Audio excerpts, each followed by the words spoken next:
Nothing at all. Nothing's going on today. I can tell you that my balls weren't itchy all day. Good Oh, day, that's good. YouTube. That's good to know. I know. Good day, YouTube, and welcome to another episode of Beer Dweebs United. The normal panel isn't here tonight. It's just me, Guy, and Greg. Well, I guess Greg's a normal panel member now. Guy's an off and on. Guy's an off and on lurker. He's a guest star. Yep, yep. Nothing at all. Nothing's going on. What was that? Anyway, guys, we always start with just stupid little beer news from around here. So, first and foremost, Bose announces Gigantic Brewing as the next B-Side Brewing partner. B-Side Brewing, what they did the Kissmeyer Nordic Pale Ale with, and basically what they call it, a record label for brewing. So Gigantic is making La Formidable American-Belgian IPA. The character on it actually looks like he's either a Mega Man character or like strangely enough, because of that fan fiction trailer that was just made, a Power Rangers robot. So it's actually pretty cool. Yeah, but whatever. It could be good. Could not be. The only other real news that was on the Canadian beer news this week was this one here, that Moosehead discontinues the Alpine Light brand, which is more for our guys out east that aren't here tonight. But yeah, so Moosehead Breweries has announced that after being available for almost 3 decades, its Alpine Light brand is being retired due to it being delisted by the ANBL. So New Brunswick Liquor stopped listing it. As explained in a lengthy post on the Moosehead Beer Academy website, Alpine Light has been available in a single format 12-pack of bottles at the ANBL for many years, but due to its sales being low when compared to other beers in the domestic mainstream light segment, the agency has decided to stop carrying it. And since the government-owned chain is the only beer retailer in New Brunswick, this has led to Moosehead killing off the brand. You know what? That's actually probably a smart thing for them to do, too. Because, I mean, if you can't be selling at the only place you can sell at, probably not a reason to sell. Who the fuck is the Spitfires? Oh, Big E. Hey, buddy. What's going on, Big E? Yeah, how was your vacation? Excellent. Just what the doctor ordered. Good, good. How were all the light beers? I tried really hard to get a buzz, man. It was impossible. It was impossible. But no, it wasn't bad. I mean, it was refreshing. It kind of suited the tropics. It wasn't terrible. Yeah. So, you know, actually, it was funny. It was interesting. Most of the bottles I had when I was on islands were in 200 milliliter sizes, which I had not seen before. Oh, the babies, like the Coronitas and stuff? Yeah, it was wild. And they were ridiculously expensive, too. I mean, there's all cruise ship prices on the island, man. I was kind of disappointed. But what can you do? Yeah. So what are you guys all drinking tonight? I am having a Junction Caledonian Cream Ale. Ooh, how's that? So far, it's the most disappointing beer I've had from them. It's just meh. Oh, it's a cream ale. It's gonna be meh. Yeah. How about you, Garrett Geesum? Oh, I'll go get in the fridge. I'll get the Beyond the Pale Dark Knight. Be right back. Nice. Yourself, Big E, are you drinking anything tonight? No, I'm having aqua right now. Aqua?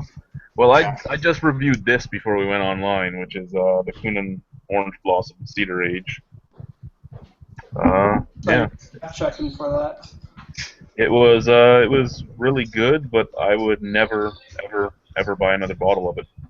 Because for that price, I can get a 750 of Moniac, which I think is an amazing need. That's just it. I don't know how the last one will be, but they've all been good just so far. So far, this one was more worth the price, but it's still not worth the price for me personally. I got you. And I mean, I can't, like I said in the video, you guys will see it when it goes up, I can't fault them for selling what the market will pay for it, but I can fault the people for making the market go up that high. No, you're right. I agree with you on the price. I wouldn't want to pay to buy another bottle of that, but How much was it on tap, though? You said you tried a bunch of them on tap, too, right? No, I didn't try it on tap. They had some open bottles, so I got to sample them for free. Okay. And then I bought a bottle of each of them for myself as well. So, but when I tried them as samples, I mean, the first one I had, the one you reviewed last week or whatever, was a pretty good mead. The one you had today and then the chocolate one we haven't tried yet, those are like the best meads I've ever had in my life. Granted, I haven't eaten nearly as many as you have, but to me, they're the best meads I've ever had in my life. Would I want to pay for them on a regular basis that much? No way in hell. But as Well, Big E, you go there a lot. What are they for a cup if they're selling it on tap? I've never seen their meat on tap. They Okay. typically just out of bottles, and they'll open some and give people tasters, things like that. Their meat batches are extremely small. Extremely. I mean, I've seen pictures. Everything's in carboys. You know, like it's really home brewed mead that they have the guy that does that stuff. And the first two you've tried, yeah, those. I can't say about the cedar one. The first one is like one of the regular meads. Like if you can show up anytime, they typically have bottles in the fridge. But the chocolate piment one, that's one of the limited releases I think they did on one of the Saturdays. They do like the first Saturday of every month. They have a limited mead release, which some of them are amazing, like the bourbon barrel French toast one, which they do. Well, yeah, you've You've sent me links to a lot of them, and some of them do sound amazing. Yeah, yeah. I mean, that being said, I'm not a huge mead guy per se, but of all the meads in Michigan, Schramm's is by far and away probably one of the best meaderies in the U.S., and it's also in the Detroit area. So I don't know what it is about here. We got Schramm's, Bee Nectar, and Kunin all cranking out pretty good stuff. Yeah, I went to Schramm's and I had a sample of their Heart of Darkness that they released a few weeks ago. And it was really good. And for the $10 sample, I wasn't disappointed by it. But there's no way I'd want to buy a $100 bottle of that. No, I know that's crazy. Their Black Agnes, the black currant one, is my favorite, and even over the Heart of Darkness, and it's like a third of the price of Heart of Darkness. Still expensive stuff, but they do. It's amazing. I think even their cheapest stuff is like $25 a bottle or something around. Yeah, yeah. Yeah, like I said, mead is more expensive to make than beer, and I can't fault them for charging what the market will pay for it, but I can fault the market for making it be that high. And basically it only hurts because of it hurts more because of the conversion right now. Because of the Canadian conversion. It hurts more just because of that. I mean, I'm looking at buying my cups from the U.S. because Canada is just giving me the runaround and then giving me horrible prices. And just the conversion's going to hurt. Yeah. It's still going to be cheaper than buying it here, but it hurts.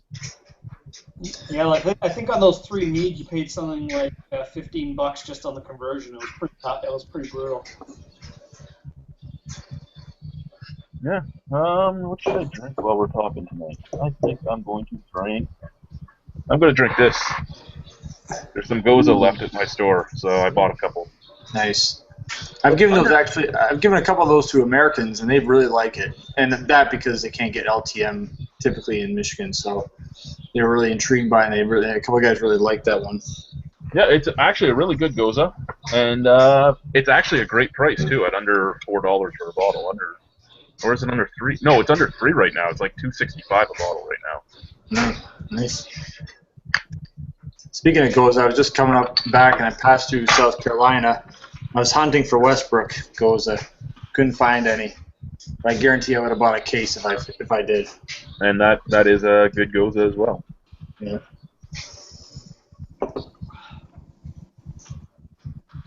Just start off nice and light and work my way up tonight. That's what I'm going to do. So we have a few topics, and I have a few questions that were sent to me by one of our viewers, so we'll chat those up too. Yeah. What do we got going on here? Well, first, I guess we can do a few comments before we jump into topics, just because there's like 3 of them, so we might as well get rid of them. Winter is coming. Tonight is the night for porters and stouts, having Old North Mocha Porter from Lake of Bays, Black Coal Stout from Railway City, St. Ambrose Oatmeal Stout, and Long Dark Voyage Uranus. Cheers. That's going to be the best of the 4, I believe. And as of the comment on cream ales being meh, I recently had Bell City's Eureka Cream Ale and quite enjoyed it. I was pleasantly surprised how good it was, considering it was their first entry into the market. Yeah, it's a good beer, but I think a lot of breweries, when they're starting up as a contract brewery, and they had this problem. They started up as a contract brewery and wanted into the LCBO right away. Now, being as a contract brewery, you actually have even more overhead to pay. So their cream ale was what, $2.95, 305, somewhere in there, the $2.95 to 305 range. I can buy a 4-pack of the fucking Cameron's pack for $10. So the cream ale's in there at $2.50. I can buy. There's just so many cream ales out on the market right now that are cheaper that were just. You can get Muskoka's cream ale even. I understand why it had to be that high. Just I think it's not that it's that high. It's just that high for the style of beer it is, and I think that it was a good ale. I was actually talking to the owner because he wanted to be in the festival. We were stocked. We were past full, and I'm like, this is what I felt of them. I loved your Belgian. Your Belgian was really good. I did enjoy your cream ale. I just didn't like it for the price it was at the LCBO. I've had it on tap a few times, and I'm more than willing to pay the tap price. But to bring it home at that price, I just don't want to.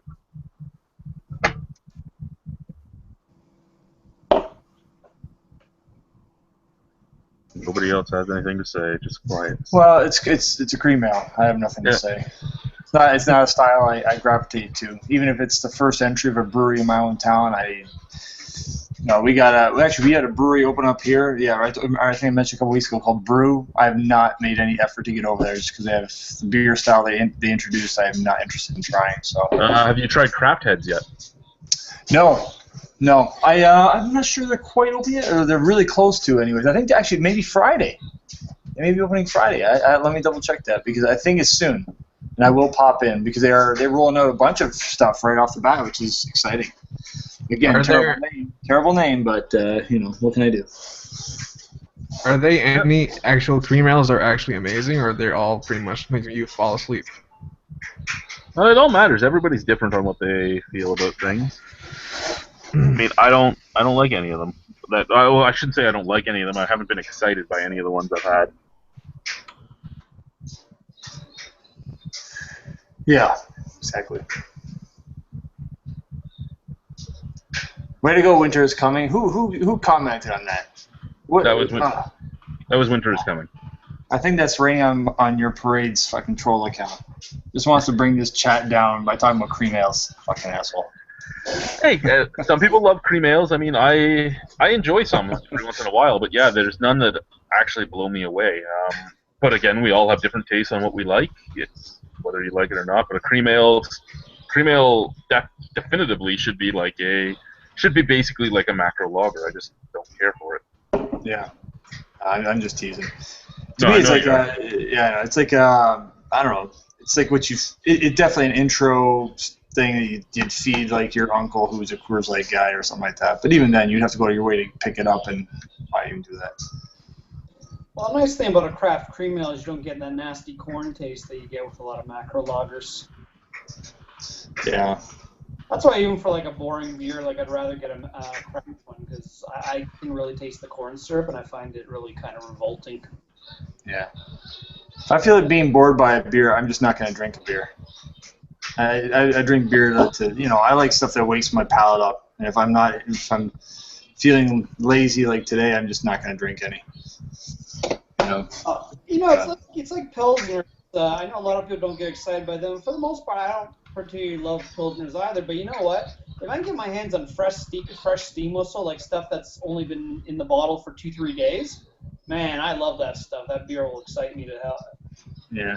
Well, on a hot summer day, yeah, I could see a refreshing, crisp Pilsner occasionally fit in a bill, But there's so many good session ales now that a Pilsner definitely takes a backseat to. I'd rather have something with a little hop for like Muskoka Detour, it's readily available and stuff like that. I'm a big malt head, so when I want something that's sessionable, I want like a English mild. The sad part is there's not enough of them around.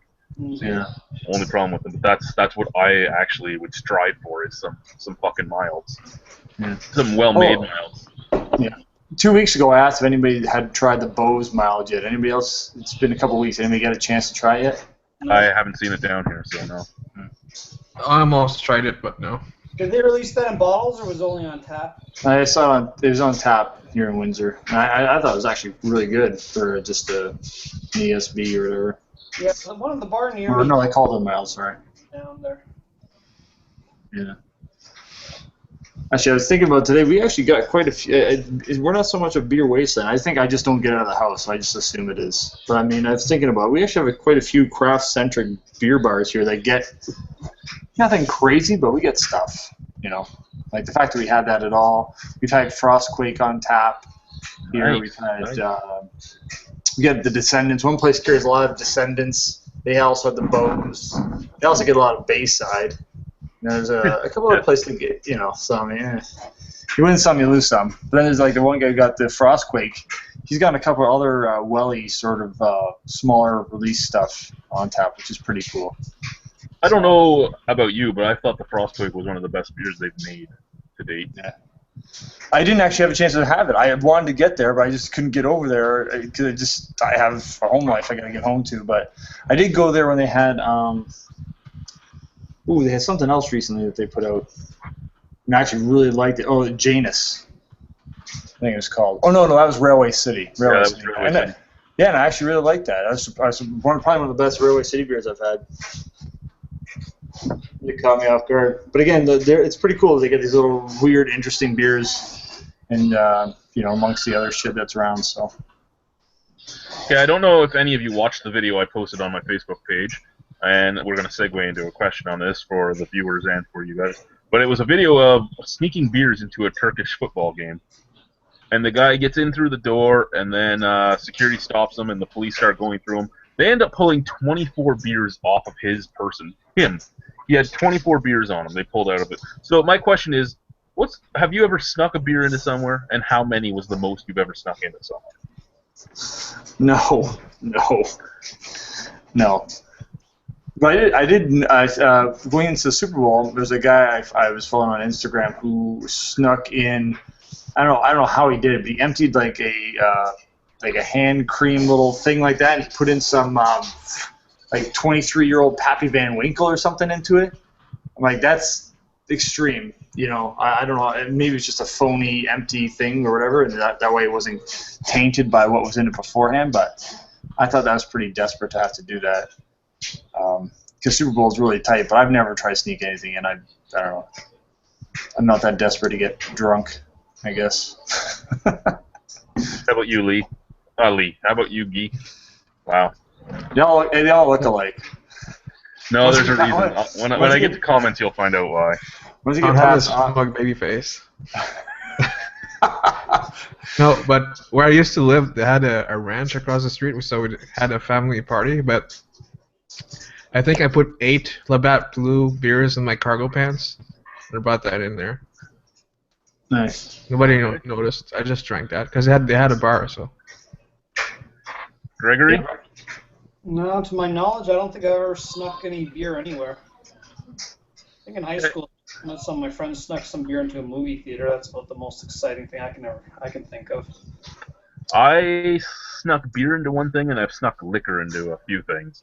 I actually used to drink whiskey in the middle of my class in university. I'd be sitting in Brock. I'd be sitting in my lecture hall. It was Science and Society. I'd have one of the hydration backpacks on, the bicycling backpacks. It'd be filled with whiskey, and I'd just be drinking whiskey while I'm listening to my Irish teacher talk. And but yeah, that was back in my drinking all the time days. Beer. The only time I ever snuck beer into anywhere, I was a groomsman in a wedding. A groomsman in a wedding that he was like, oh, we're gonna rent our tuxes, and I'm like, okay, that's great, man. I don't have to buy a new suit or anything. And then I found out that we were renting fucking like Italian designer tuxes, and it cost like $700. And he had the wedding because he worked at a hotel chain. He had the wedding at one of the big fancy hotels, and a beer was like $10, and there was a case of beer upstairs. So I'd just keep going upstairs, fucking sneaking beer back in. I'm like, no, I'm not paying $10 for a fucking beer. It's not happening.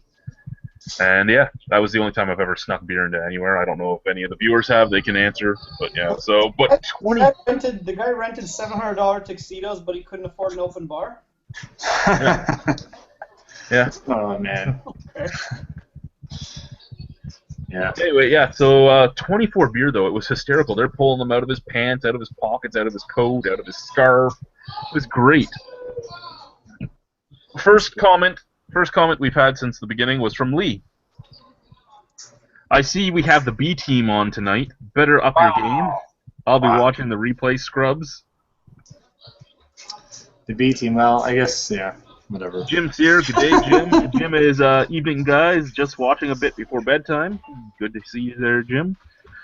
Winter is coming. Has anyone tried any of the Black Swans offerings yet? I'm heading over there tomorrow to check them out. First off, say hi to them for me. I know E's tried some of their stuff. I haven't because they only have growlers, and I've had people go through there that were willing to bring stuff to me for me to try, but I'm not going to make them pick up growlers. It's just not going to happen. Howlers. You get the little half ones. It's only 2.5 years. Yeah, no, I'd still... I'll wait till I can get up there because they want me to go and visit them anyway, so I'll wait till I get up there. Yeah. I like their Berliner Weiss. It's called Sweet Child, or I don't know, something like that. Wild Child. I took a howler of that home. I also took a howler home of the Imperial Blonde, which is not a style I'm like, ooh, but I mean it was really good actually. And also dug their porter. Most of the stuff was passable for sure. I mean, I think there was one that maybe I was like, it was missing the mark. But the rest, I mean, yeah, totally serviceable, enjoyable, great people. I definitely would definitely, if I was in the area again, I'd pick up more stuff for sure. Yeah, alrighty. And then on the Google side, we have Dullahan Brewing saying, "Evening, gentlemen, salugi." So good day, Greg. Hello. What do we have next? We have 3D boob tuber. Sorry guys, I'm blind. You get to look at my head when I'm trying to read these. This is why we always had Lee do this. I am a huge fan. I wonder if you've ever reviewed 21st Amendment's Brew Free or Die, Victory Dirt Wolf, or Trogue's Perpetual IPA. I haven't had Perpetual IPA. I've had Dirt Wolf, and I know he has as well. I wasn't a huge fan of Dirt Wolf. No, I wasn't either. I don't think it was as good as it was being hyped to be. I don't say it was a bad beer.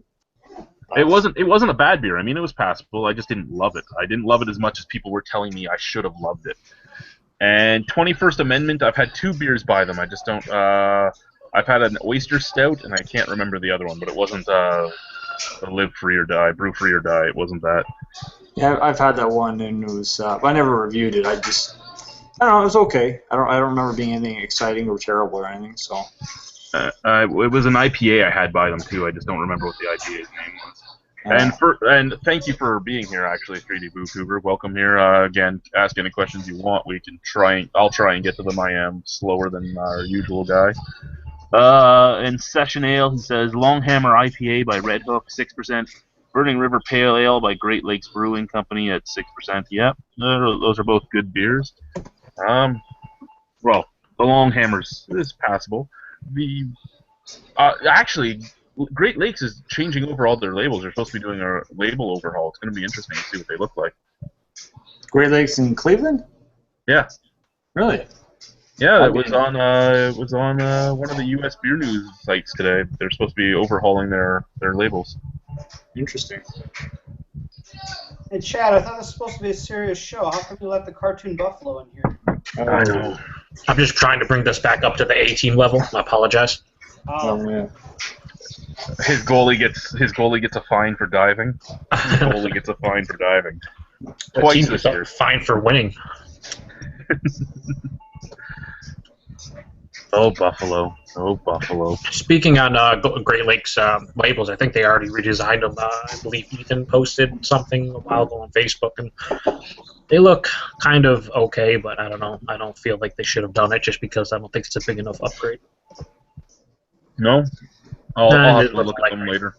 Okay. Are they pulling a Cleveland Browns update, you mean? Yeah, that was subtle and stupid. Yeah. Oh, look, guys, we made it a lighter shade of brown. Yeah. You mean orange? Idiots. It's still better than Banana Slugs the Sabres came out with a few years ago. Dude, everything's better than that. Let's be clear. So, here's some... Arnie Rubble's hairpiece. Here's some interesting news. F&M Brewery has been sold to new owners. It's no longer F&M Stonehammer. It's now just Stonehammer. So they've renamed it. First off, that's great because nothing was F&M anyway. Everybody knew them as Stonehammer. I'm actually surprised he ended up selling it. He wanted a lot more money for it than it was really worth, and I only know this because I know 2 new brewery owners that were offered his brewery, and they didn't take it because of the money he was charging for it. He actually wasn't even going to keep it in that building for a while. He was going to move it. He actually owns that entire. The guy that owns that owned F&M owns the entire little industrial complex there, and he was going to move it from that building to another building so he could use that building to make a gym for his kids.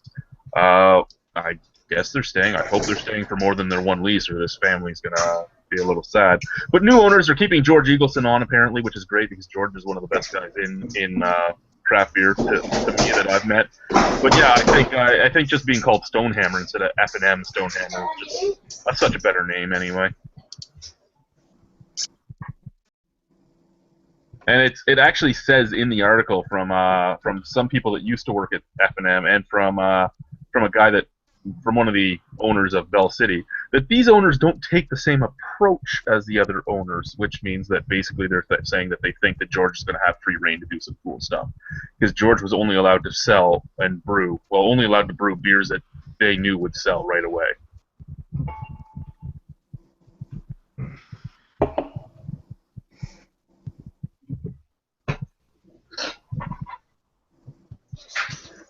Everybody fine.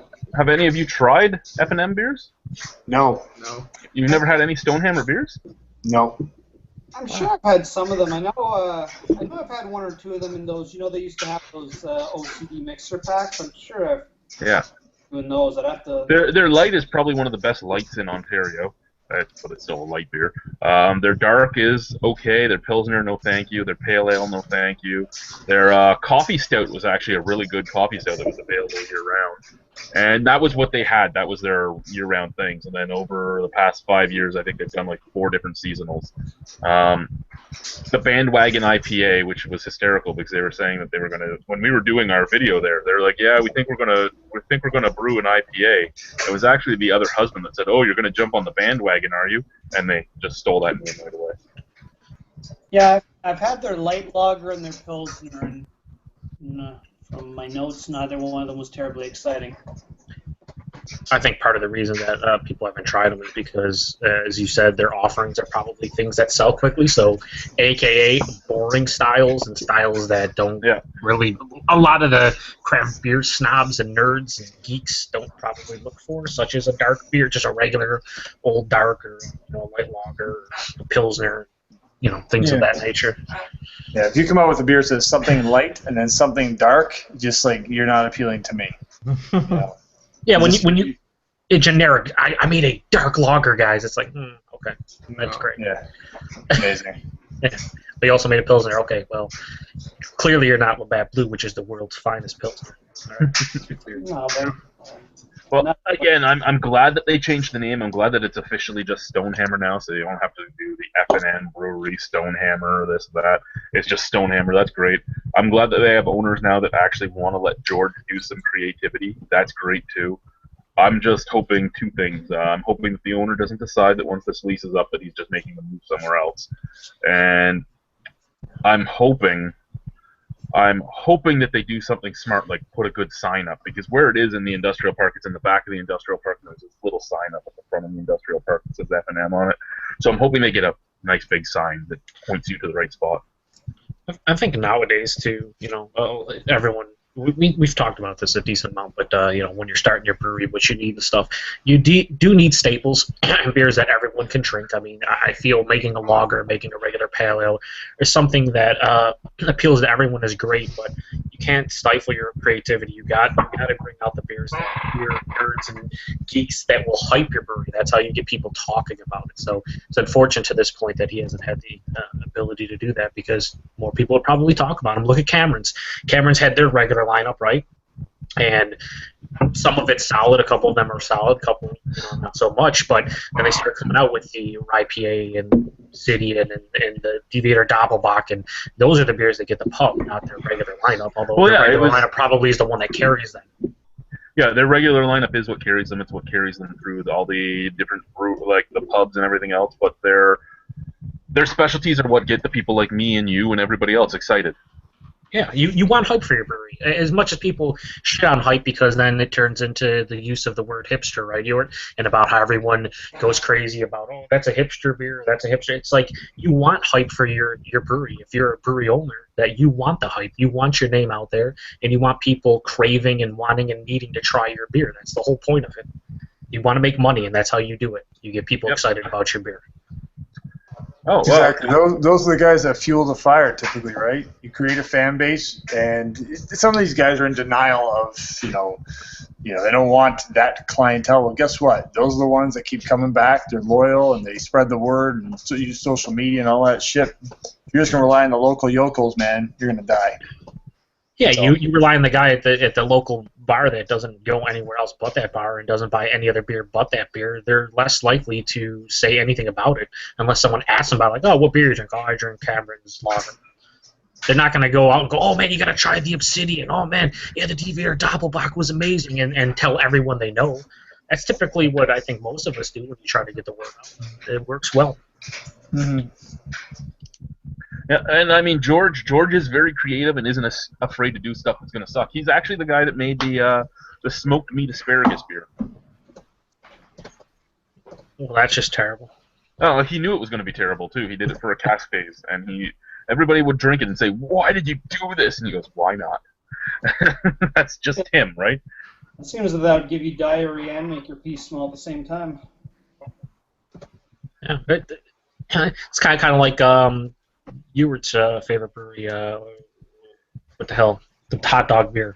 Greenbush. Greenbush making the hot dog beer. It's one of those beers where you're like, that sounds terrible. It sounds like nothing I ever want to try. And then you try it and you're like, man, you did a really good job at something I never want to drink again. Like that. It's, yeah, I actually tried the Frankenwiener from the Brother Browse recently, and that was an interesting thing too. Yeah. Yeah. Pumpkin hot dog beer. Yeah, Jared was disappointed that on Tapped he posted like something about it's. I forgot what his comment was. I was like, oh, you should get Greenbush's hot dog beer and you can have a comparison. He's like, man, I thought we were the only people doing a hot dog beer. And I'm like, that's the thing when it comes to craft beer now. If you think of something, it's probably already been done at this point. Yeah. Mm-hmm. Exactly. And now that our good friend from Colorado's here, even though he's muted, how many of you have peed in a growler before? I know I haven't. I have.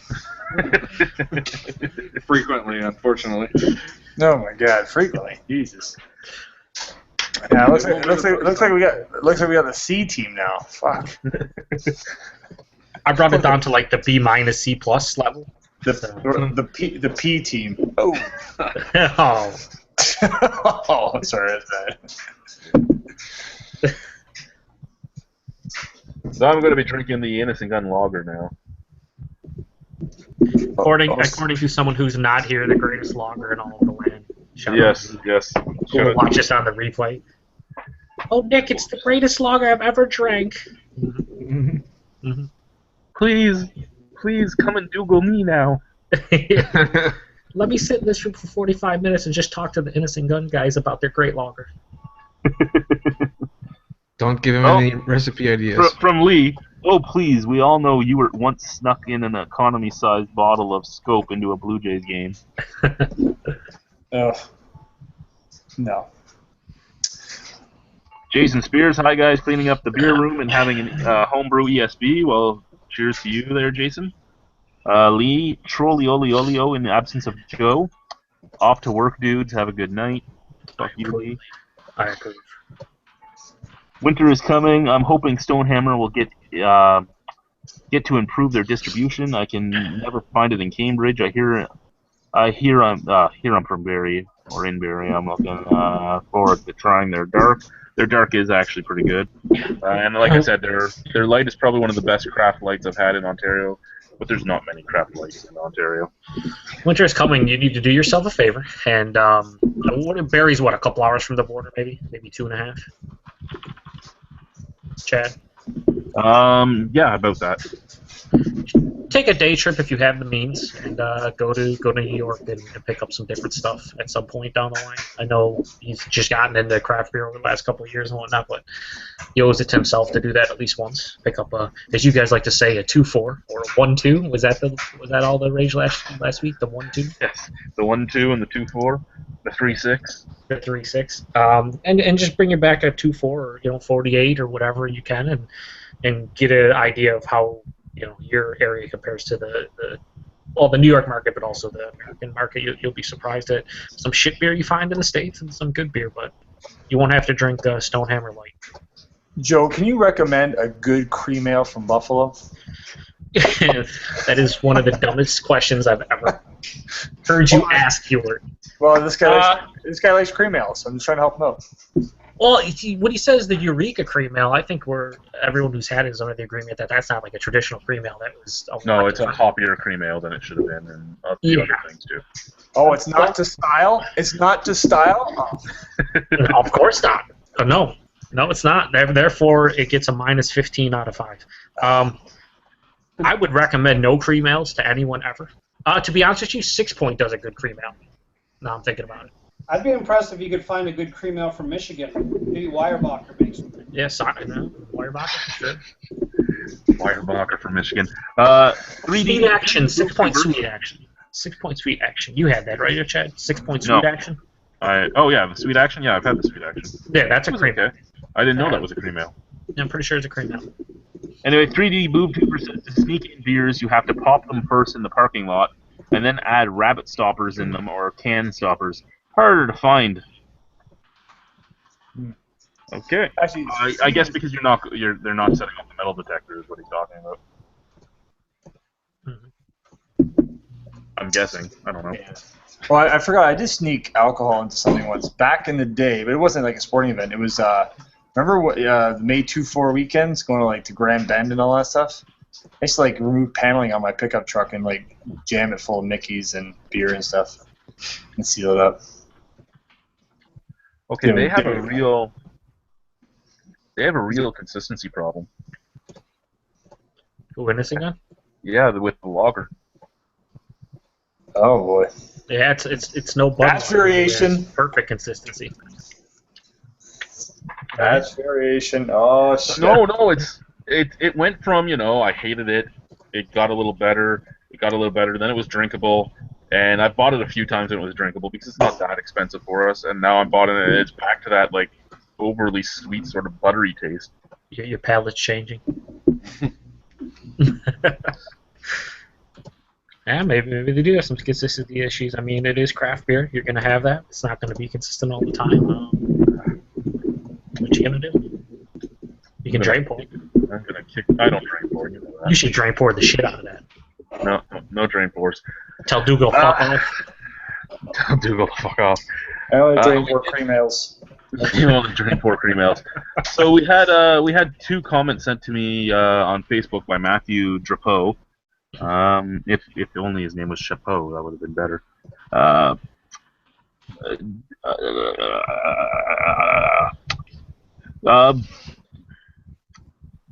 Farms to breweries. Can you see much of that happening soon in the Canadian or Ontario beer market? It seems to be a big thing in the U.S. beer market. So he's talking about how you have your brewery farms and all that. But we have one in Ontario. We have Ramblin' Road, which is owned by the guy that owns Picard Peanuts. Picard Peanuts is brewery. They do a red now too. So they have a red, a pilsner, a lager, and a cream ale, and they also have what they call the Dakota Pearl Ale, which is their cream ale, and they use it to wash the chips they're turning into beer chips.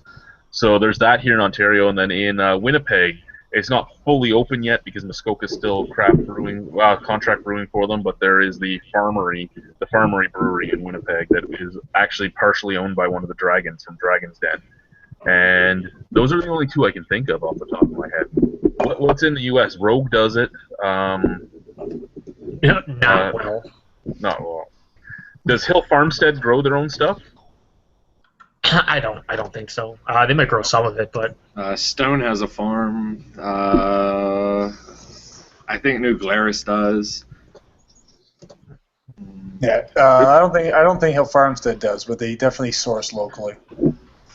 They don't do their own stuff. Yeah, I think a lot of breweries do that now. But as far as like an actual farm where you get all your ingredients from, Black Creek. Black Creek, the stuff that you actually buy at the Pioneer Village is grown on the Pioneer Village site.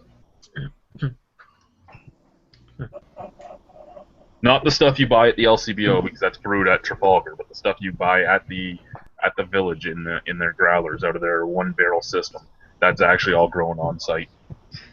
And that's supposed to be a lot better because I've never tried the real stuff from Village. That's supposed to be a lot better though than the stuff at Trafalgar, right? There's a lot more creative things done there, but there's also a lot more of a chance of faults, and they don't care if you get a faulty thing because they're doing everything like it would be in the 1800s. Like he said, he's like, you go to a bar in the 1800s and you had a strange batch of yeast making your beer taste horrible.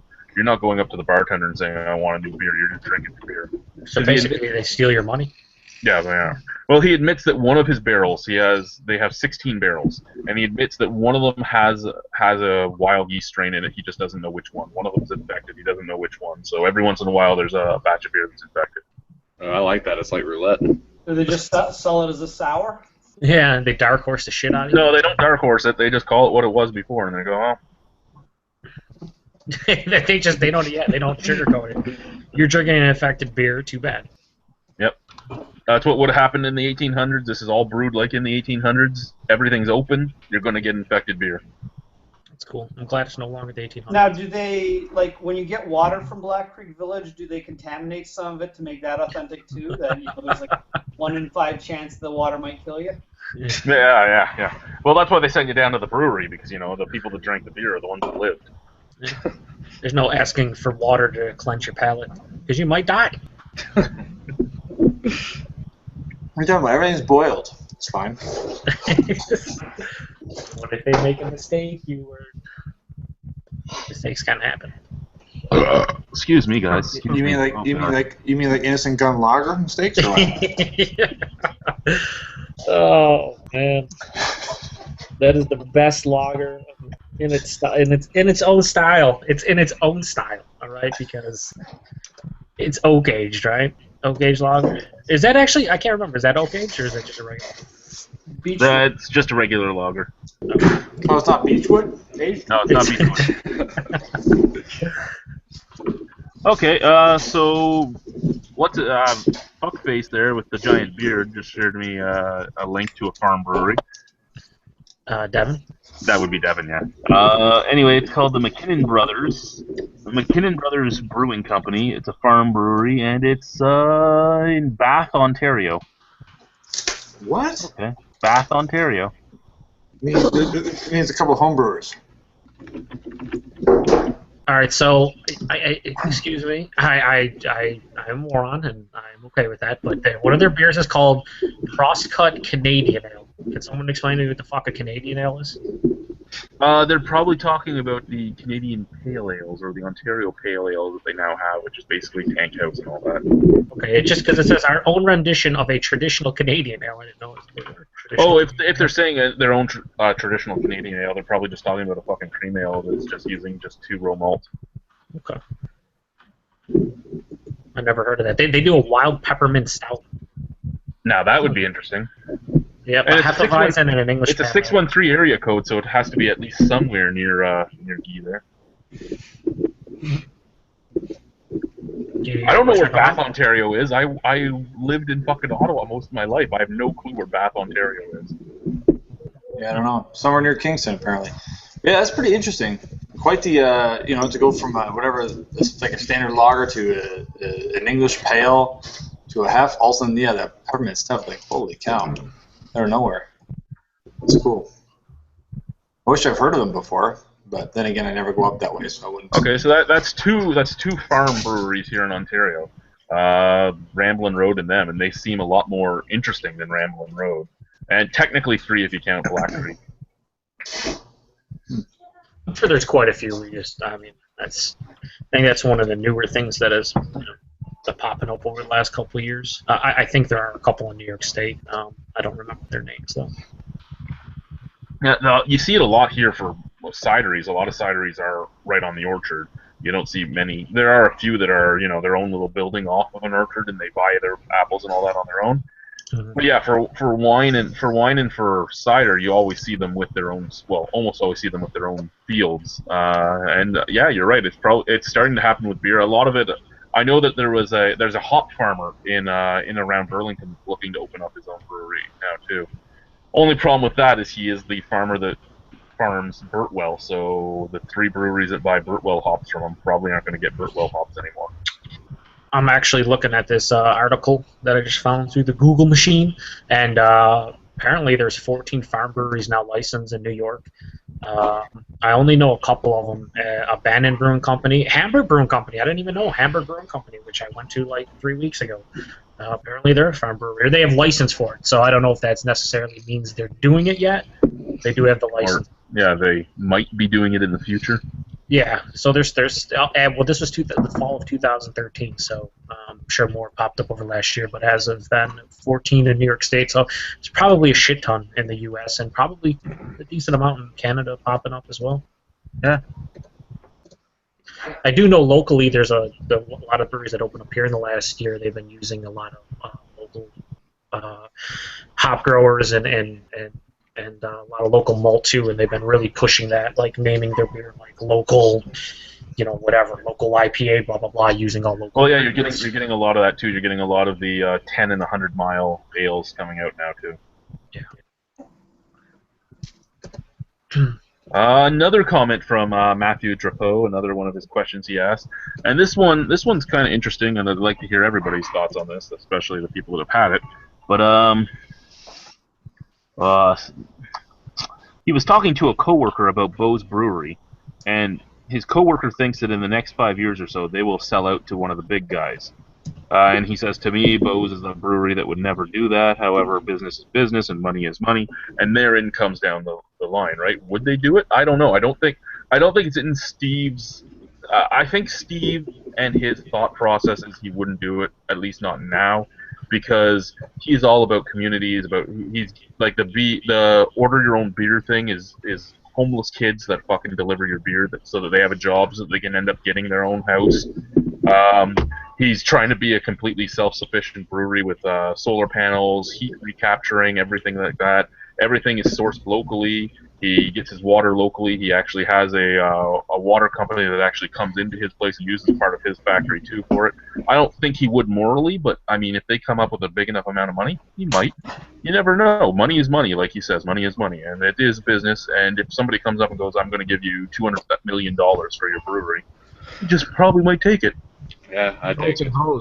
Yeah, it comes down to money talks, bullshit walks, and no matter a lot of people's principles, you start throwing out big enough numbers. You almost have to do it because you're stupid not to take the money because makes everything in life a lot easier. But it comes down to what they actually make, right? Like, I mean, he might actually make a fair deal per year, especially with the size he is now. He's probably one of Ontario's biggest brewers. He doesn't have much of a carbon footprint. So he's not paying any of the carbon taxes. He's actually not paying much for energy anymore either. So he might actually be making a pretty penny by now. But again, like you said, if a big enough number's thrown out, it's stupid not to do the same. I mean, after Elysian, seeing them sell out to Bud, right, or Anheuser, or AB InBev, and seeing just like, they were against the corporate stuff. They had a beer called Loser that basically, said fucking corporate beer sucks, right? And all of a sudden they get bought out. It all depends. It all comes down to money, man. You can believe whatever you want, but when they're dangling, 50 million, 100 million, whatever in front of you, it's hard to say no.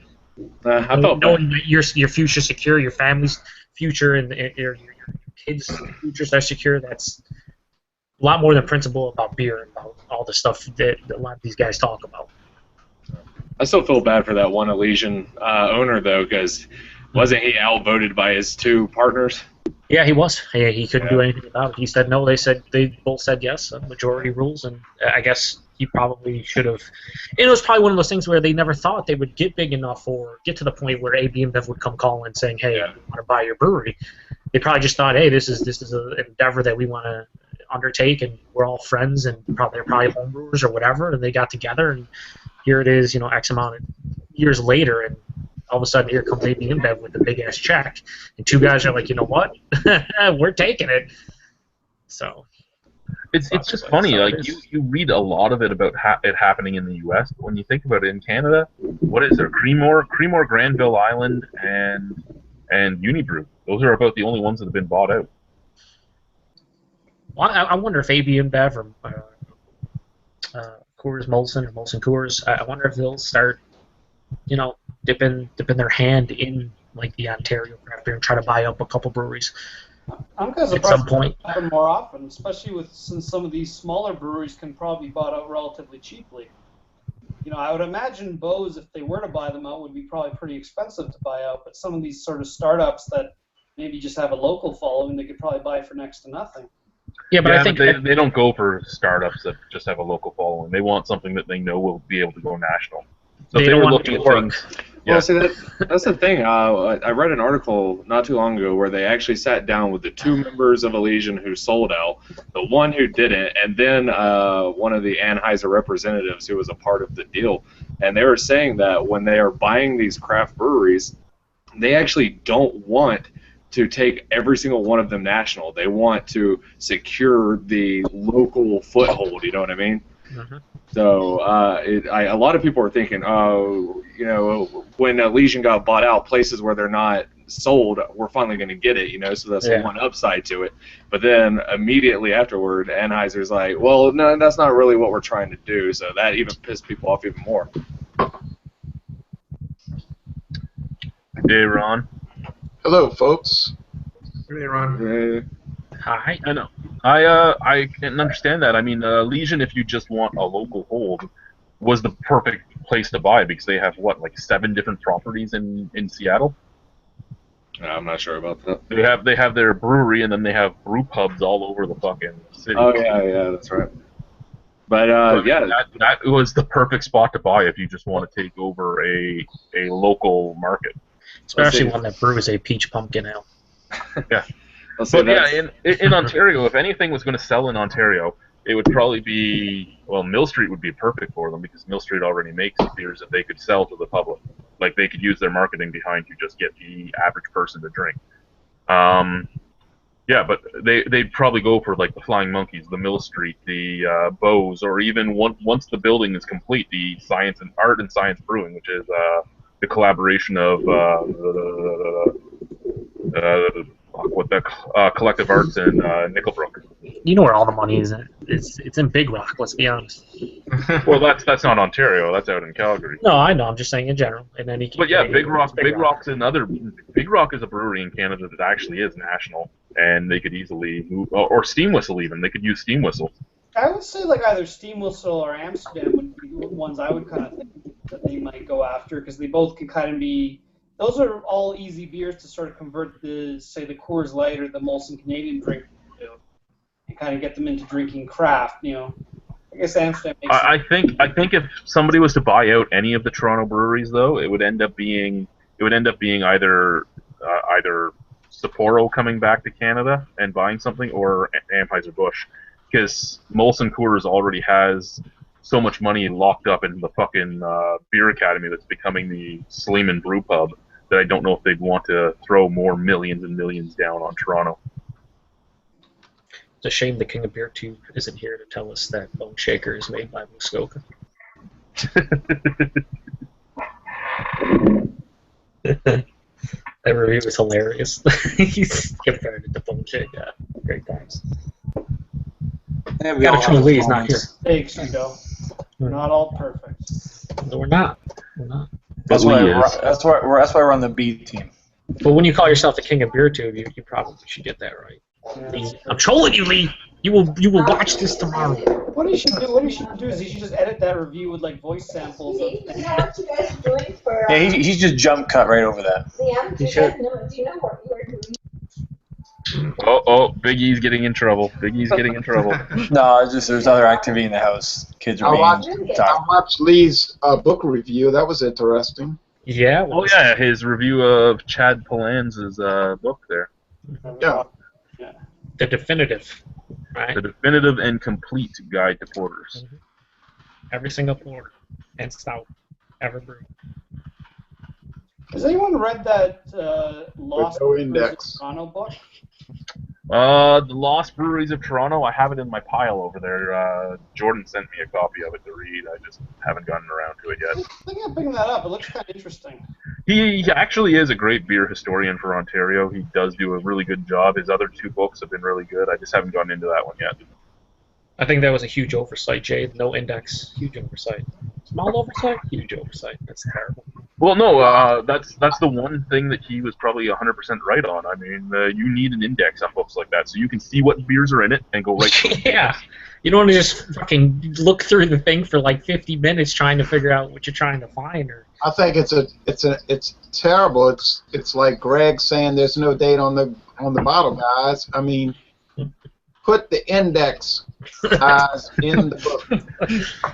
Guys, if you make a beer coffee table book, put an index in the book. I would give the book 1 point less just because it didn't have an index. And I'd never pick it up to read it ever again either. I have a book called 300 Beers to Have Before You Die. That book is so well done because it's got all the beers to have before you die, they say, in the different styles. And then in the back it has an index where you can look up each beer. And then it has a glossary of terms.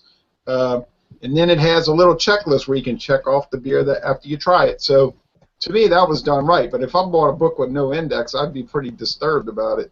Well, was it written by the greatest beer tube of all time, beer tuber? Chad. No, because the man that wrote the book doesn't do videos. Oh no. That I'm aware of. Yeah, me either. Y'all haven't seen that book, 300 Beers to Have Before You Die? No, I have the one 1,001 beers to have before you die. That one's from Stephen Beaumont, isn't it? I don't know. It's the big yellow one. I don't know. Oh, I let have me go that get one. that book. Let me go get that book. I have that one. I've only had like 70 out of there, I think, or something. Wow. Yeah, and they're all from all over the place. I'm like, holy! I've never even heard of most of them, but is it 70 or no? It was a lot more than that. I don't know. I counted it. I haven't written down. So we have a crap load of comments right now from Lee Posnitsky. Hi guys, how are you? Has anyone tried Weihenstephan or Hefeweizen? I'm having it right now, and I think it's top notch. How many of us have not had their Hefeweizen beer? What are you doing? What are you doing? You gotta drink it. It's a classic. It's a good beer. I just don't think it's the best wheat beer in the world like it's hyped to be. But it's a good beer. But I read this book front to back. It's called 300 Beers to Try Before You Die. How many have you tried? Quite a few by now. It's written by a guy named let's see. It says Campaign for Real Ale. Oh, Roger Protz. Roger Protz. It's really a fascinating book. It's got a lot of nice color pictures. It's got a history of beer. And then it goes into, it has the first section, India Pale Ales. And one of them is Goose Island IPA. Well, I mean that's the thing too, right? When a lot of people make the lists of beers you have to try before you die, a lot of them are just looking at super hyped beers and all that. Really, you should be looking also for beers that are amazing representations of their style or are very historical, things like that. Because if you're going to try a bunch of stuff before you die to experience it all, it should have some history in there, and it should have some great definitions of stuff, and then it should have the oh my god, what the hell is this in my mouth type of stuff too.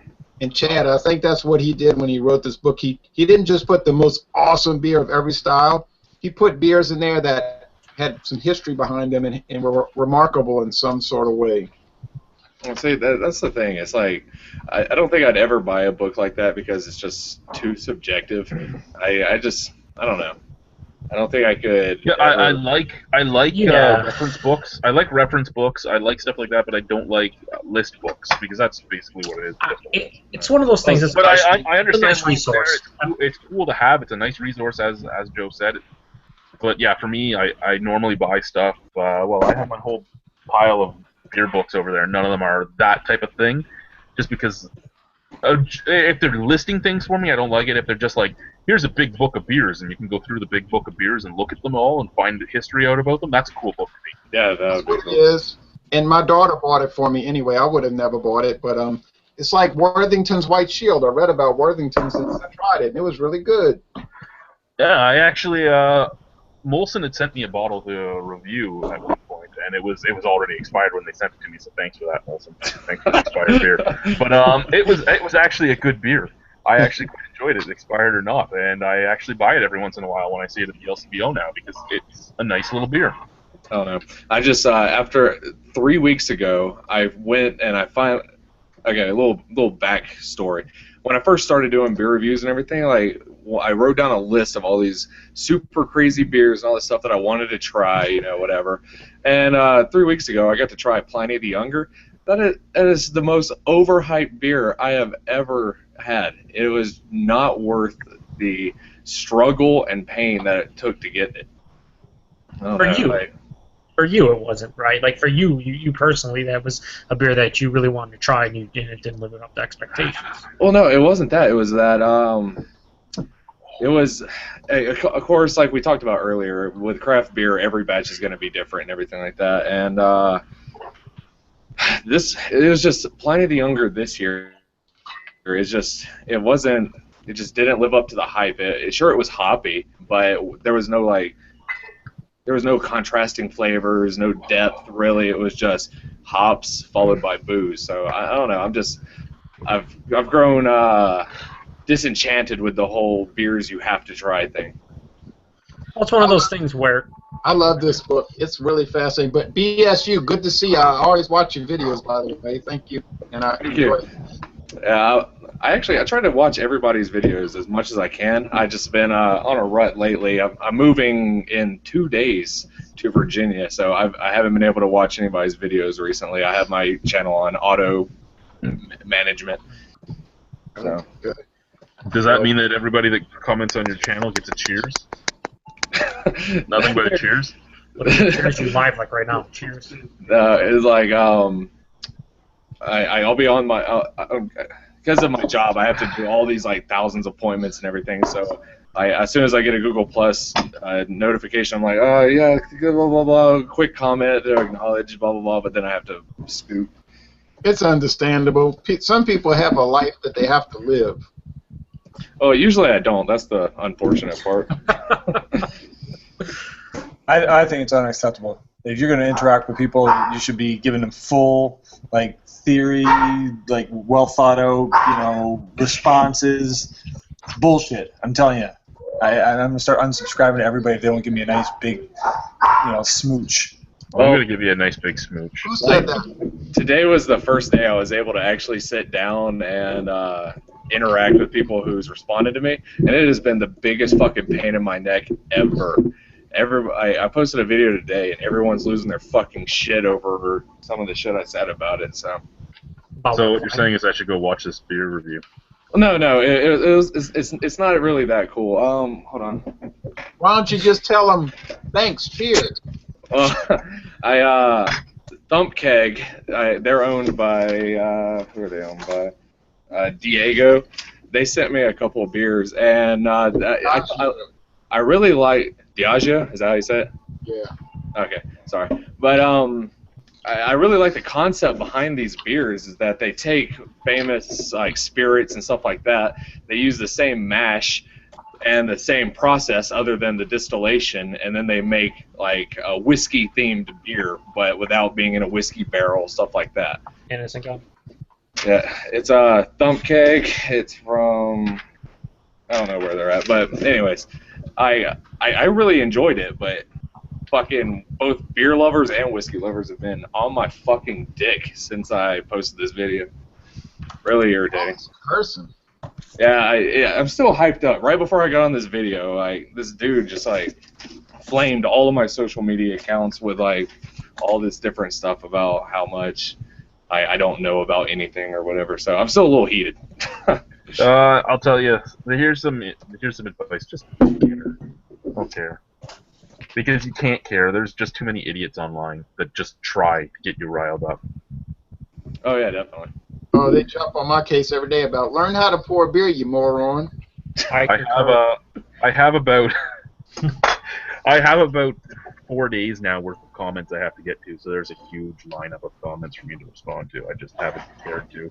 I've been doing fighting with my beer festival thing. I actually just kicked 2 breweries out of the festival because one they still haven't paid me, and when they talked to me today about it, they're like, "Oh, we're not in festival mode yet, so we haven't even thought about it. We'll tell you when we're going to send it out."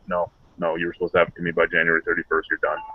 And Fucking done. yeah, the other, well, just because of the way they just pushed it aside, right? They just didn't care. And one of them just didn't care, and the other one didn't care. And then they're like, "Oh, and just so you know, we're not going to be open like we thought we were, so you're going to have to follow the AGCO's contract brewery guidelines." And I'm like, yeah, don't even give it by. Is it anyone we're gonna miss? No. But what happens is, if it's a real brewery, they give you an invoice saying this is the beer they brought you. You have that invoice for when the AGCO shows up to inspect you. You hand them that invoice, they check it off. They go, "Okay, you have your invoice. This beer is being charged to you and to your alcohol license." At the end of the festival, they clear that invoice, and then they take the money that you pay them for their samples, and then they charge an invoice for exactly what was sold, so that they're actually making their money and they're taking their beer home with them that they didn't sell. With a contract brewer, you used to do the same thing, and then left field, when they were a contract brewer, found out that they couldn't do that. Now, no one had said they couldn't because the AGCO just overlooked it all the time. But left field found out you couldn't, and they make a big hoopla over it. So a new law came out that if you have a contract brewer there, you actually have to buy all the beer directly from the beer store to sell at the festival, and it would be me that would have to buy it to sell at the festival. Well, you know what? I'm not going and spending $1,000 for you to be at my festival for you to sell nothing. Fuck you. Get the fuck out. Wouldn't they be able to buy it themselves and give it to you? No. I'm still a little confused on Canadian law. I watched the documentary, but it's still confusing. Most people are confused about Canadian law. Yeah, even a lot of the Canadians are confused about the Canadian law. So, I mean, how would they honestly know that you personally didn't go out and pay out of your own pocket? I have to walk in with my beer license. I have to put my alcohol license down. I have to say I am purchasing this beer for this license. I need it to be sent to this location on this day, and then they charge me. And they charge it directly to that license. Now that it's been charged to that license, if a keg is tapped, unlike with a real brewery, if a keg is tapped, the brewery will just bring the keg back and use it for samples and stuff at the brewery. Once a keg is tapped that is on a license from a contract brewery, it cannot be returned. So if it's been tapped and one sample was taken out of it, that's my keg. Yeah. Sounds really pleasant. Yeah. All I can say is thank God we have our government protecting us from ourselves, because who knows what would happen if they weren't there for us. Who knows what would happen if we could walk into a grocery store and buy a beer? There'd be chaos. Rioting in the streets. Mr. Duchette posted a comment, "Hype drives a brewery. Ask any brewery in Ontario if they want Bellwood's reputation, getting name dropped by Jeppe from Evil Twin Hype." And he's right, they would all want it. Arthur David, there's a nano brewery on a farm in Nova Scotia that grows their own hops. Well, I know hype is definitely important, especially, I think that can take, if some small brewery came out with a beer that was genuinely just absolutely fantastic, world class, A triple plus, whatever, if it had hype behind it, that's basically the make or break for them to ascend to the next level.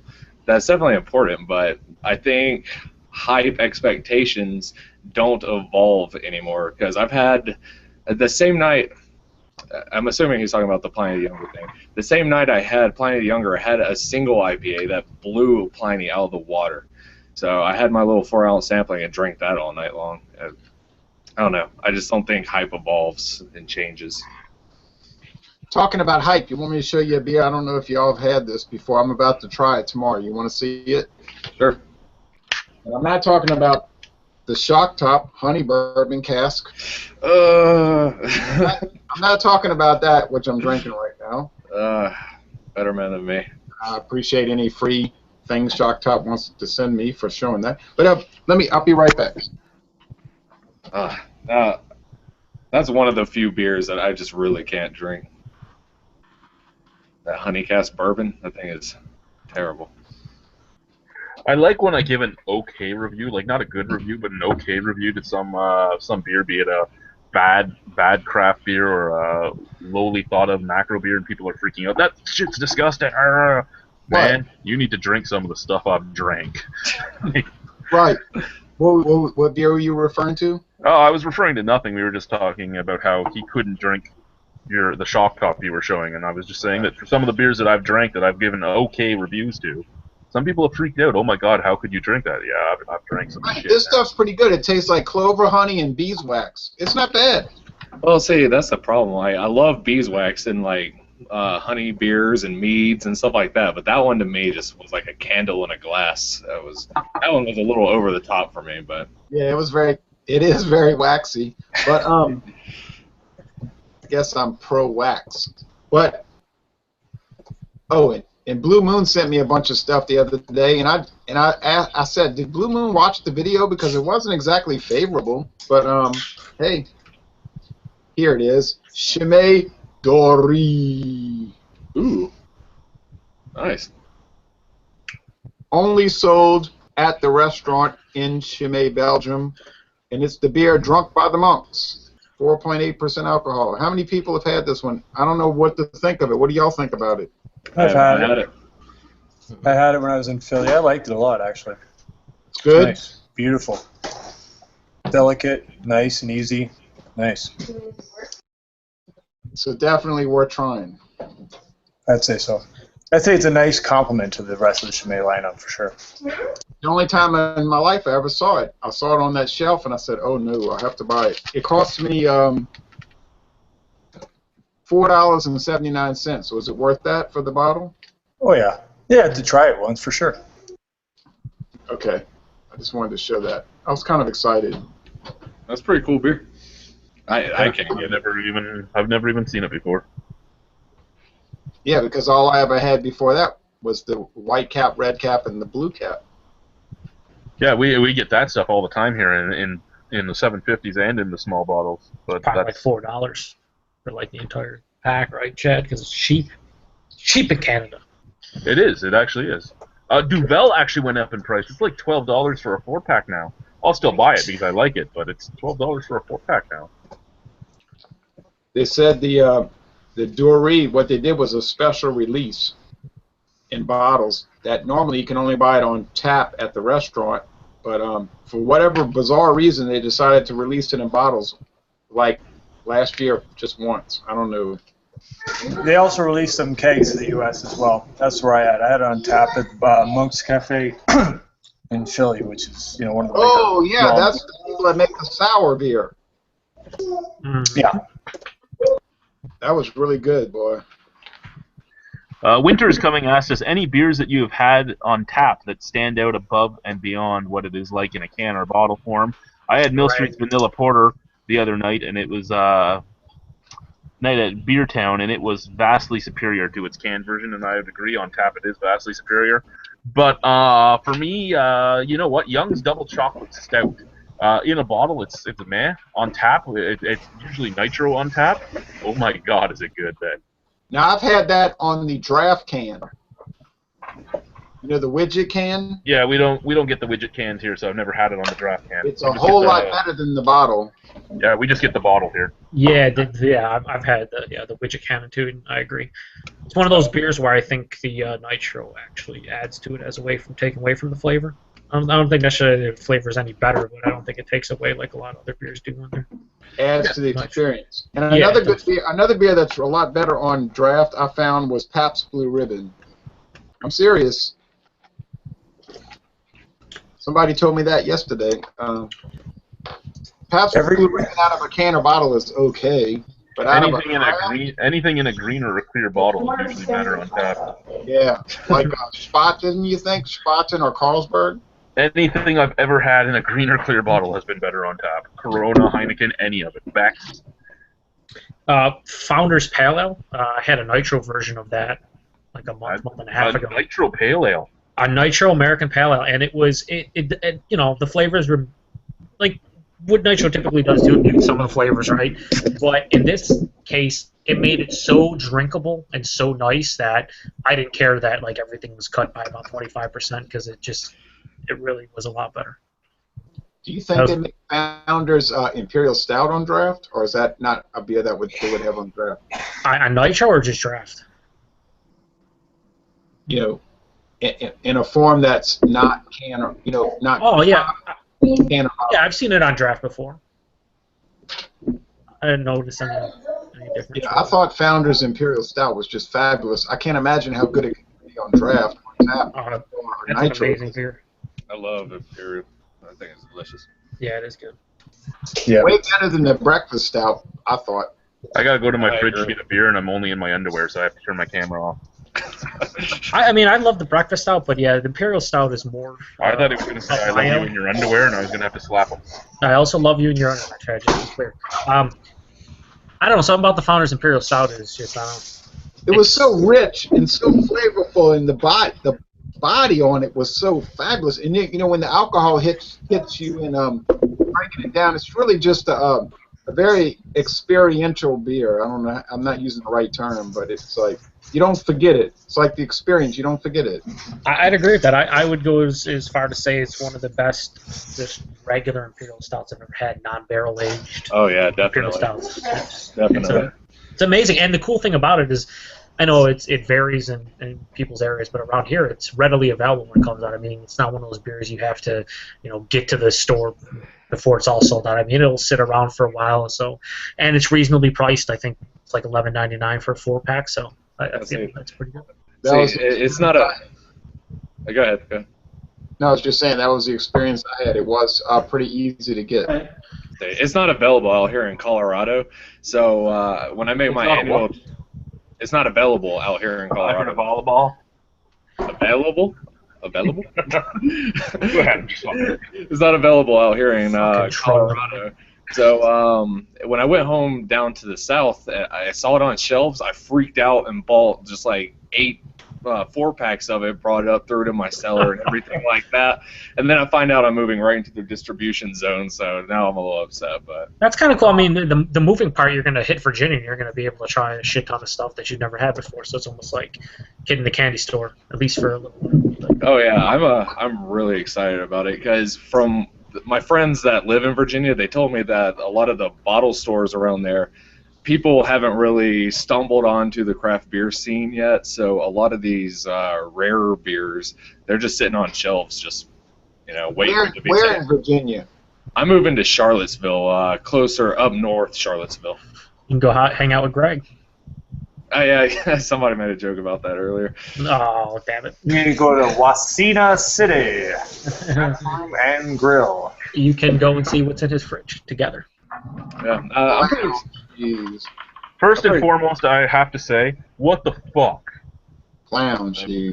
Beer Snobs United there went on our Facebook. Oh well, went on the video and apologized for cursing. We fucking curse all the fucking time. Who fucking cares? Yeah, but usually I don't cuss too much, and when I was going off on my angry tyrant, Ronald did point out I did go off on like a little bad shit moment, so I'm apologizing for it because that's not usually. He probably thought us Canadians get upset by the swearing. We're not. Oh, now Canadians curse so much.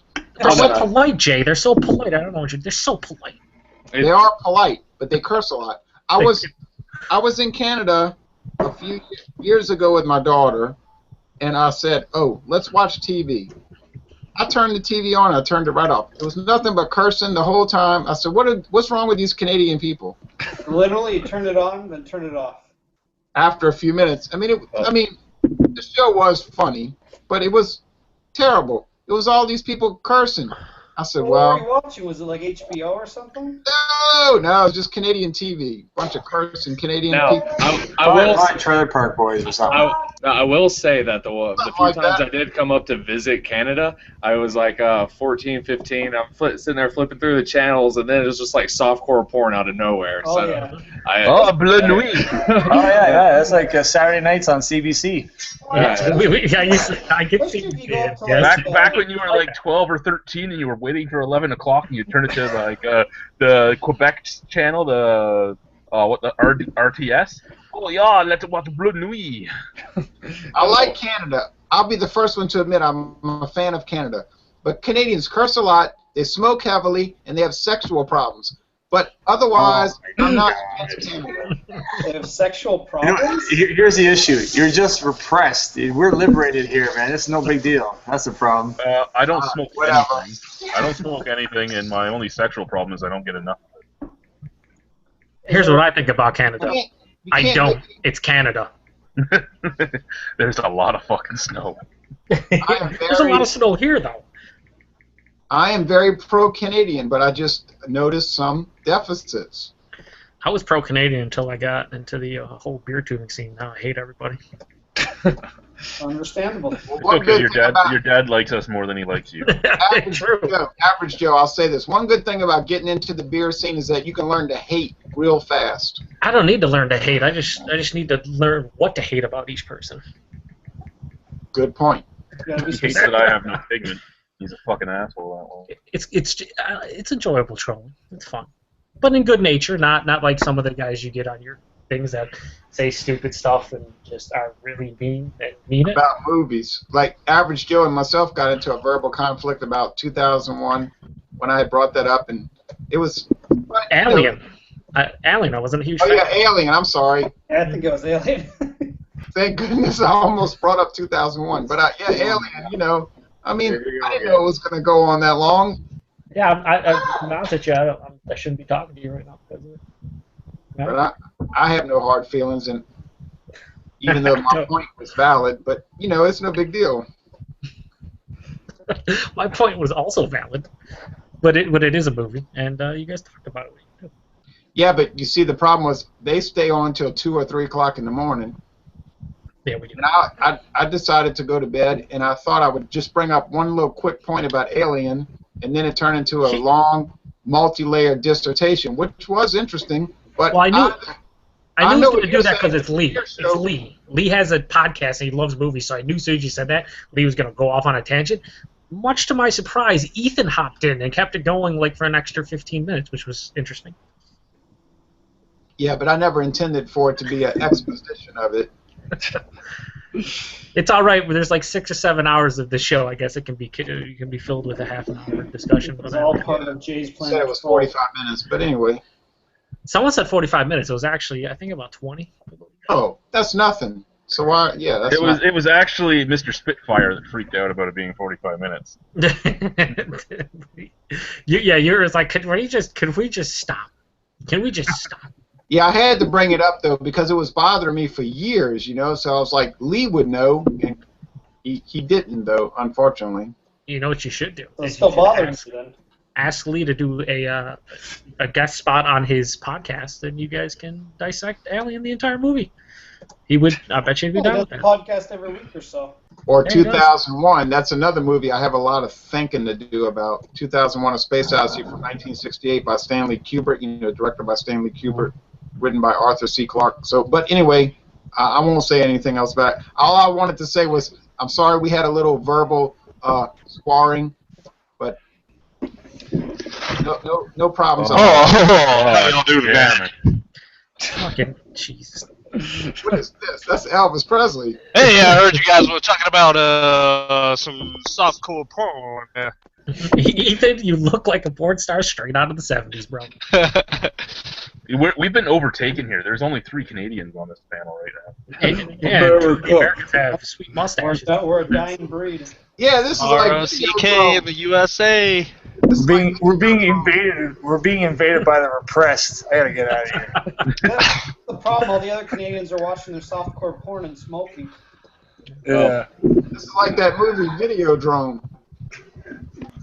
Oh man, the Republicans are coming. Everybody run. Well, I do have a topic that I don't know if y'all covered it the past 2 weeks since I've been gone, 3 weeks since I've been gone, but I was moving, like I said earlier, I'm moving to Virginia, and I started looking into the Virginia beer scene, and apparently Red Bull is trying to close down or get a brewery to change their name, all right? So it's Red Bull Energy Drink, and they're trying to close down Old Ox Brewery because of the use of a bovine. And why are they trying to close down Red Bull malt liquor then? Well, that's the thing. Once they this is the test lawsuit, and if they win it, they actually said that they're going to try to go on and try to eliminate all bovine beverage competition. They And will after that, lose. they're going to get rid of any farm animal. Wait a minute. How long has Red Bull energy drink been on the market? No, so that's the funny thing. It's only been I don't know. Actually, shit, it's been about It's 10 like years. 15, 20 years. Oh, 10 Yeah. years. What? Well, you know how long Split's Red Bull's been on the market? Since 1984. Yeah. They'll have to look at who had the trademark first and who has the international trademark first. Trademark laws are stupid. I've actually talked about how much I hate them anyway. I can't fault a company for using it because the law is there, but it's just stupid. To think that somebody's going to think that Schlitz Red Bull malt liquor is going to be Red Bull energy drink is completely and utterly hysterical. But hey, I'm just a beer drinker. Well, Did you say you were moving to Virginia? I am, yeah. That's my home state. That's where I was born. Oh, shit! God, don't go Collaboration videos. Yeah. Where are you moving? Charlottesville, North Charlottesville. Charlottesville. Okay. I might have to drive down there. Sweet. I posted in the YouTube comments. I posted the Old Ox Brewery, what their logo, label, everything looks like, and I also posted all the different Red Bull energy drink labels. And I mean, as far as names go, other than the fact that they do share a bovine, that's about it. But if you look at the labels, they're nothing the same. I don't understand how Red Bull could honestly say that their market, their brand, is in danger. Well, especially since their brand isn't beer. Exactly. You have to read. I just posted in the chat over here to the side from the brewery. You have to read the actual letter they sent back to Red Bull. I thought it was pretty good. Yeah, the Old Ox response. Yeah. Yeah. I saw that almost like a week or so ago, and I don't know. All these companies are just going nuts with this fucking suing everyone for everything and trademark this and trademark that, and it's just like, can we just look into common sense for once? That'd be great. Just common sense. So Let's see. this is what the troll just posted. Dear Red Bull, the Old Ox peace offering to Red Bull. Hey Red Bull, let's just make this a little bigger for me still. You seem pretty cool. You sponsor snowboarders, adventure racers, rock climbers, and motocross bikers. You launch people into space so that they can skydive back down to Earth. That's all really damn cool. For all I know, you're reading this while strapping yourself into a Formula One race car that is about to be lit on fire and jumped over a large chasm of some sort. How cool would that be? Feel free to give it a try. Here's the thing, though. You are being extremely uncool to us at Old Ox Brewery. We are a small startup brew pub in Ashburn, Virginia. We're family-run, we love beer, and we love our community. For reasons that we cannot understand, you have attempted to strong-arm us into changing our identity for the last 10 months because you believe folks might mistake Old Ox beer for Red Bull energy drink.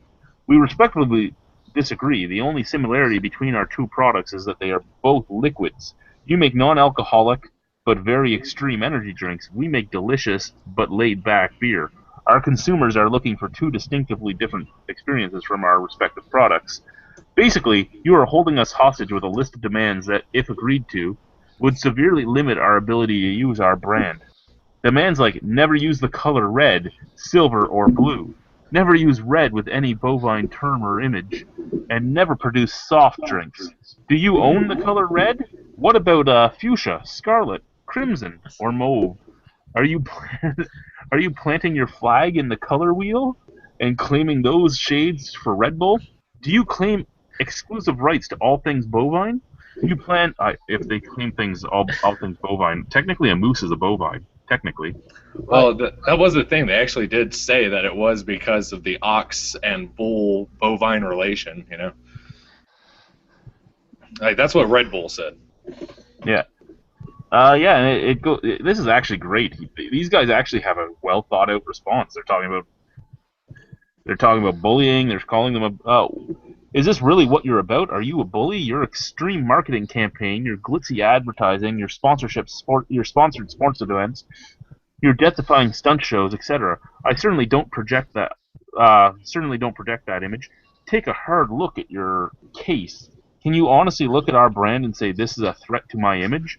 We don't think you can. Given that, we repeat our offer. We agree never to produce energy drinks. In exchange, we are asking for one simple thing: leave us alone. Drop this trademark dispute. The only people benefiting are the lawyers. That's actually. And here's the thing about the bowling comment. They truly are. If what Beer Snobs United says is true and that this is their test run, they're going after a small startup brewery that they can try to stronghold into. Yeah, because if they fold and they win a case against them, then it sets a precedent for them to win a case against everybody else. Well, I have two discussion points here. The first one is how can small breweries avoid these legal problems? Well, it's difficult because I mean, a company like Red Bull has essentially unlimited money when it comes to for lawyers and stuff like that, whereas this Old Ox Brewing probably doesn't have that kind of income to, pay lawyers to fight this thing for years and years and years in court. Correct. Well, here's the only thing they can do if they want, as a small brewer, to be sure to protect themselves from stuff like this. When you open up a brewery, have an extra $1 million set aside. With that $1 million, you use $500,000 to search trademarks all over the world to make sure that you're not taking something that's trademarked. And with the other $500,000, you trademark whatever it is you want. Well, Because once that trademark is made, you're safe. I think the problem with that is kind of what we discussed earlier with the hot dog beer, that in craft beer, once you come up with an idea that you're going to, overlap with somebody else, and then on top of that, that's the thing with craft breweries, a lot of them don't trademark their name. A lot of them don't trademark anything because they don't have the money to trademark. Well, yeah, but I'm just saying in general, like, no matter what, you're going to step on somebody's toes some way, and then when you start looking at people from outside this industry, this scene, whatever, then that makes it even more complicated and, damn near impossible. Like, who would have been, I still find it a little crazy that somebody could ever confuse Old Ox and Red Bull, So, You'd be surprised. There's a lot of stupid people in this world. Well, I mean, we take Ontario. We talk about this quite often. We were actually talking about this in a Facebook Facebook chat for a while. The guys from Brock Brewing and Brock Street Brewing. Brock Brewing put in their sole proprietor license a year before Brock Street Brewing even existed. They had their sole proprietor license, their business license in. They had their liquor license. They were just waiting for final approvals to be able to brew in their building. Brock Street came along, trademarked Brock Street, so that's their trademark. Then they sent cease and desist orders to Brock Brewing. Now, Brock Street Brewing didn't have a license yet. They didn't have a manufacturing license. They didn't have anything yet. They just had a trademark for a name and a brand. So technically, they could still win. Now it became a race to who could get to the market first. I mean, even if Brock Brewing got to the market first, Brock Street Brewing can still win the lawsuit because Brock Street Brewing has the trademark. Brock Brewing doesn't. In the end, it looks like Brock Street Brewing is actually going to hit the market first because they should hit the market in 2 or 3 weeks now. And yeah, it's going to be sad for the guys here in St. Catharines that think that they're just going to be able to use the name anyway because they don't have the same understanding of the law as the guys that own Brock Street do, because the guys that own Brock Street are all lawyers. Now, who owns Red Bull? Some Company in European Sweden. company. Yeah. I'll look it up. I bet you it's owned by some big company, right? Well, I know for a while they were actually distributed at least in the Southeast America. They were distributed by Coke. Red Bull GmbH, and they're a country of origin, Thailand. That's all it says. Well, the story goes with Red Bull is I guess that like over there in Asia, I guess it was invented by a guy because I remember he just recently died a couple years ago. The guy who originally invented Red Bull. They used to give them to the soldiers over there to keep them awake during times of unrest and things like that. So, Jesus. I just think all these fucking just like. You guys want to know what I'm drinking tonight? I'm drinking the Brew Kettle's Coconut Chocolate Milk Stout. Oh, that's cool. It doesn't have enough coconut. Well, you will go pick me up a 6-pack of that and send it to me, Ethan. I know you will. Yeah. I love High it. Drinking the High high. Life from Cigar City, Yeah, I another got. soon-to-be-bought-out company. Yeah, I've heard about that. I heard that. Well, the brewer, he said that he refused to talk to him, but I think there's something under the scenes. About Yeah, right. time. I'm ready to get We're some gonna have- Cigar City up here. We're gonna have Hula Poo Day in every single state. Yay! But I guess the last discussion point for that Red Bull topic was, do we see further litigation in the beer community from outside sources like this? Oh yeah. Because especially if they end up winning somehow, I don't know how they would. One of Chad's viewers, Aaron, he mentioned that maybe there's more to it that we don't know about or something. It seems like a stupid case to me. Like it doesn't seem they really have a leg to stand on, but we don't know everything about it. If they do win, yeah. Even if they don't, I think you'll see a lot of outside places trying it just because. Why not? Well, do we think that a lot of the squabbling that goes on inside the craft beer scene, do you think there will be like a unification like against these outside? No. Like that's what I want to believe in. I want to believe in the utopia. I would love to believe in the utopia too, but the past has proven that it won't happen. Money is money, and they can all say that they are comrades as much as they want until they start competing with each other for anything. And if somebody's suing one guy but not the rest of them, they're probably just going to step back and go, yeah, you sue him. Just leave us alone. If anything, you're going to see more of the Lagunitas in Sierra Nevada last month or whatever, 3-4 Yeah, months. where the breweries sue each other. Yeah, that's what I'm talking about. I was Over a font. like in the utopia. That was like Budweiser and Dogfish too, with their pumpkin, how they spell it. Yeah, but that was like in the I know, early but days of craft beer too. I know. I'm just throwing that out there. And by early, All right, I mean early of Joe, this all right, generation. just give me a break, Joe. Okay. Yeah, I want to sue Great Lakes Brewing for making shitty beer logos and labels, and being the Cleveland Browns. Oh, I thought you were talking about the Canadian. No. I just looked at those. They're terrible. They're absolutely terrible. Are they? Yeah, There's no change. I saw one of a dog taking a shit. That was a good label. I saw that. Was it like Greg's favorite label ever that had the dog vagina all over it? Have you ever guys see who makes Rico Salvin? Was that Rico Salvin? Oh, yeah. It was. What was funny was like everybody's talking about the Cleveland label, and like it was funny because it was just highlighted orange more, and then they were like, "Oh, what if they did this to all the other football teams?" Like, it's like it doesn't look any different. It looks like the same shit. Like, what's wrong with Cleveland? You guys are all messed up over there. I don't know. Here's a pretty sweet label for you guys. Here, I'll post it in the chat. You can check this out. It's pretty sweet. That's like, it's a fantastic label, no doubt. I just started getting. Now there are 12 of you here again. Like always, we are out of. It was another slow news week up here. So if any of you have topics too, go ahead and drop them out. We'll talk about them. Okay, have questions? What the fuck is that, Joe? Yeah, that's Against the Grain. That's on my shelves right now locally, and I don't know who would buy that or what would make them want to buy it. Well, because you shit your pants on a regular basis. I've shit my pants twice in my adult life. Okay, you know what? I thought you meant twice tonight. 1, 2, 3, 4. There is 6 of you. How many of you shit your pants as an adult? You have a. I thought this was beer talk. What do you mean about shit your pants? Okay, one time. Full on log, or are we talking just you? All right. I'll tell. One time I was sitting at my computer and I was playing Bookworm. And I got the emergency shit pains. You know the ones where they're like, oh my god, and you're clenching. You're like, I cannot poop myself. I'm an adult. And that's what I was doing. I'm clenching. I'm like, I cannot poop myself. I gotta hold it until the pain subsides. And I'm holding. I'm like, oh, and the pain subsided. I stood up. I ran down my hall. This is when I lived in my apartment in St. Catharines. I ran down my hall. I got one step outside the bathroom. I stepped on a dog bone, rolled my ankle, slammed my head into the fucking door, and passed out and shit myself. Nice. Well, there's not way too much detail in that. Way too much detail. All right, I'll tell a shit story. All right. This is my cue, guys. I gotta go. I gotta get the kids to bed. I think you were saying he's going before he shits himself. Exactly. Yeah, I gotta run. Y'all have a good night. See ya. Bye, you. We'll miss you. All right. So for work, I sometimes have to just leave for I gotta months. go because I gotta go to the bathroom. But I'll see y'all later. Bye, Ronald.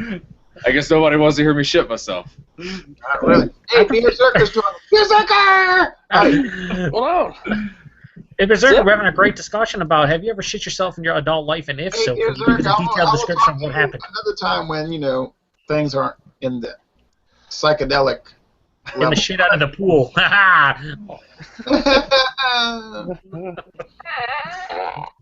Oh. I got, I've sharped myself. Well, all right. So for my work, I sometimes have to leave for months on it, right? So the first time I ever had to do that, I come back home and I'm seeing my wife for the first time in a few months. We've been apart for a while. We go out for a nice little dinner or whatever, and I'm on my way back home. And me being just the dirty asshole I am, I'm like, you know what? I got to fart. I'm gonna cup it in my hand and then just waft it in her face. So being away for so long, you don't get to eat some of the greasier American foods and everything like that, right? So I'm sitting there driving, and I'm like, oh yeah, she's not looking. Time to waft this fart in her face. Stuck my hand down, and then boom, shit all in my hand. Oh.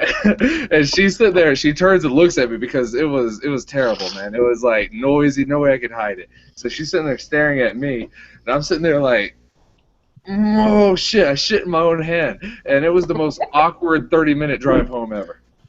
Now, did you still cup her? I did not. I couldn't bring myself to do it. You did the Spider-Man, but with shit? No, I wanted to, but I just couldn't bring myself to do it with actual, like, nastiness, so that was terrible. I think we should rename this show from Beer Dweebs United to Shitters United. I don't know what's I have happening. never shit in my hand to throw at my wife, okay? It was terrible. I'm telling you, that was the last time I ever tried to do that to her. I never did it again. See, now, we have heard stories from, and he's said it a few times on episodes, from the man-child, who is a chief warrant officer in the Canadian military. And, yeah, he has told us stories about what military rations can do to you and how you can't poop. And no poop. he becomes... Back then, he was Sergeant Hook, is what they called him, because he would help them poop with his hook. What the fuck? He's like, Captain Hook. and he would be like, and we would all look at him and we're like, you're fucking disgusting. He goes, well, I have a bunch of troops that are laying on the ground who can't move because they're fucking compacted to shit. I'm going to help them poop because I want them standing up with a gun. I don't want them laying on the ground. He goes, and I would tell them too, you better shit right now or you get the knife hand next. Ooh. Well, see, luckily, I don't know about the Canadian rations. American rations, they come with gum. You chew the gum, you shit yourself. They're laxative gum, so we counteract that.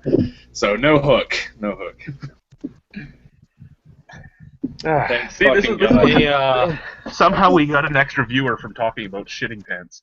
Yes. Guys, give us some beer topics. Beer topics. Winter is Coming came up here with absolutely loving Railway City's Black Coal Stout right now. Probably the best stout offered in a tall boy at the LCBO. Only wish it cost less than $3.15 a can. I never had it in a single can at the LCBO.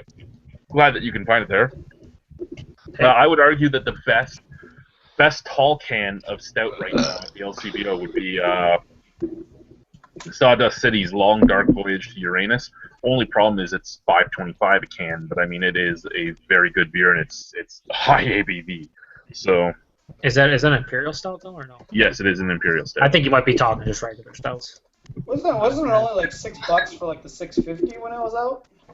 It was actually never in 650. It was out in a 500 milliliter bottle. Winter's Coming should I bought it have. in a 650.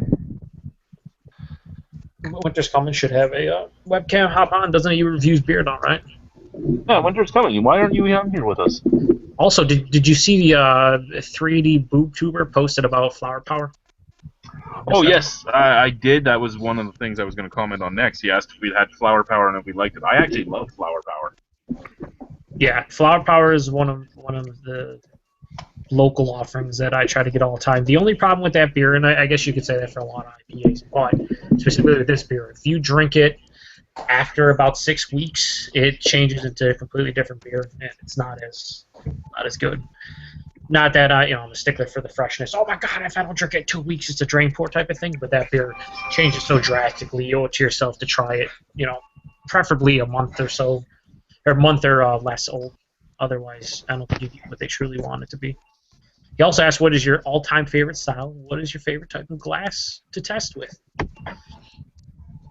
My personal favorite, I like the snifter tulip. I don't know why. I think that's just my favorite glass, and I decided to do all my beer reviews in it just because it adds a little bit more of the word I'm looking for escapes me.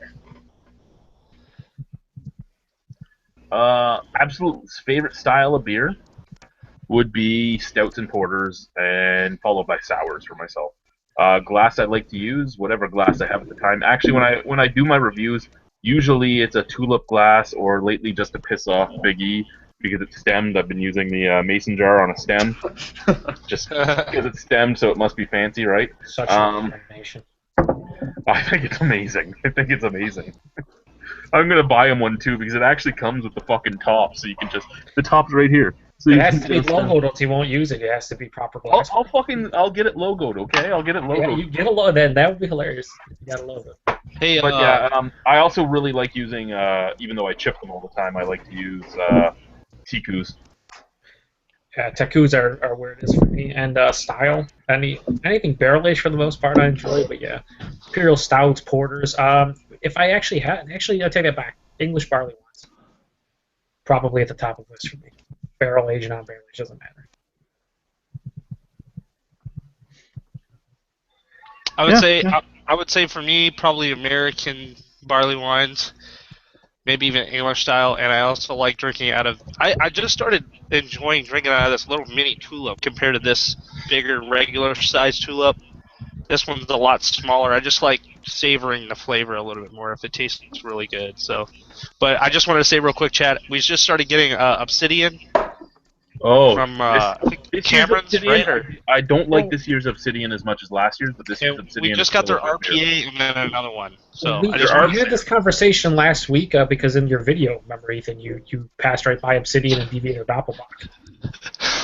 Okay. Well, we just got like 3 of theirs, like bombers, and then we just got the RPA. What do they charge RPA for in your area?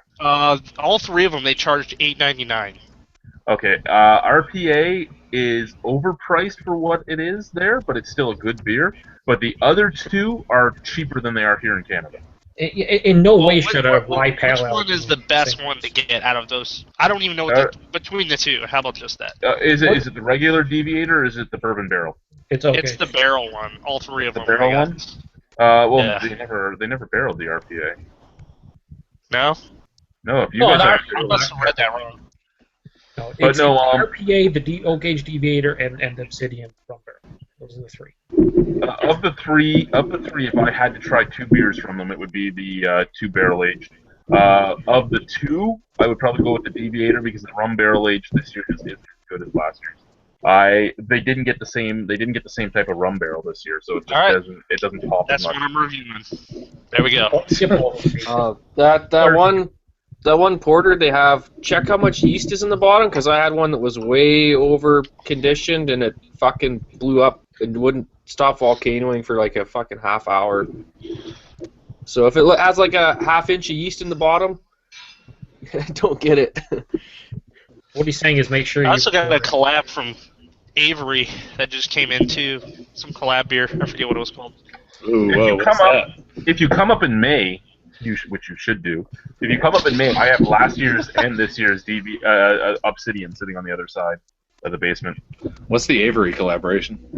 I don't remember. It was like a silver foil, and I don't know who was with it either. Hold on. You talking about this one? Hold on one second.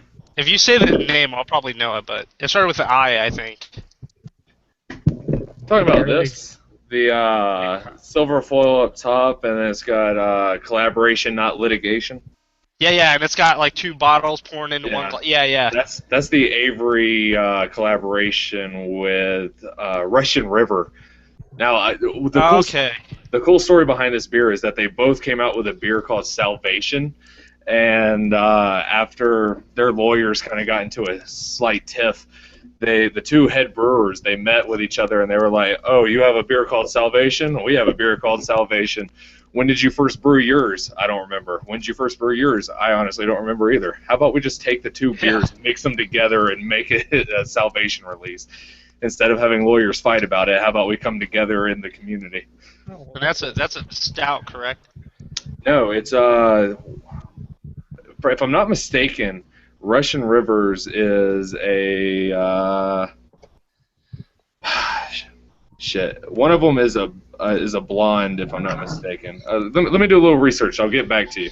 Okay, I just saw that today, and I thought I was gonna pick up 1 or 2 bottles, but I realized I was broke. So.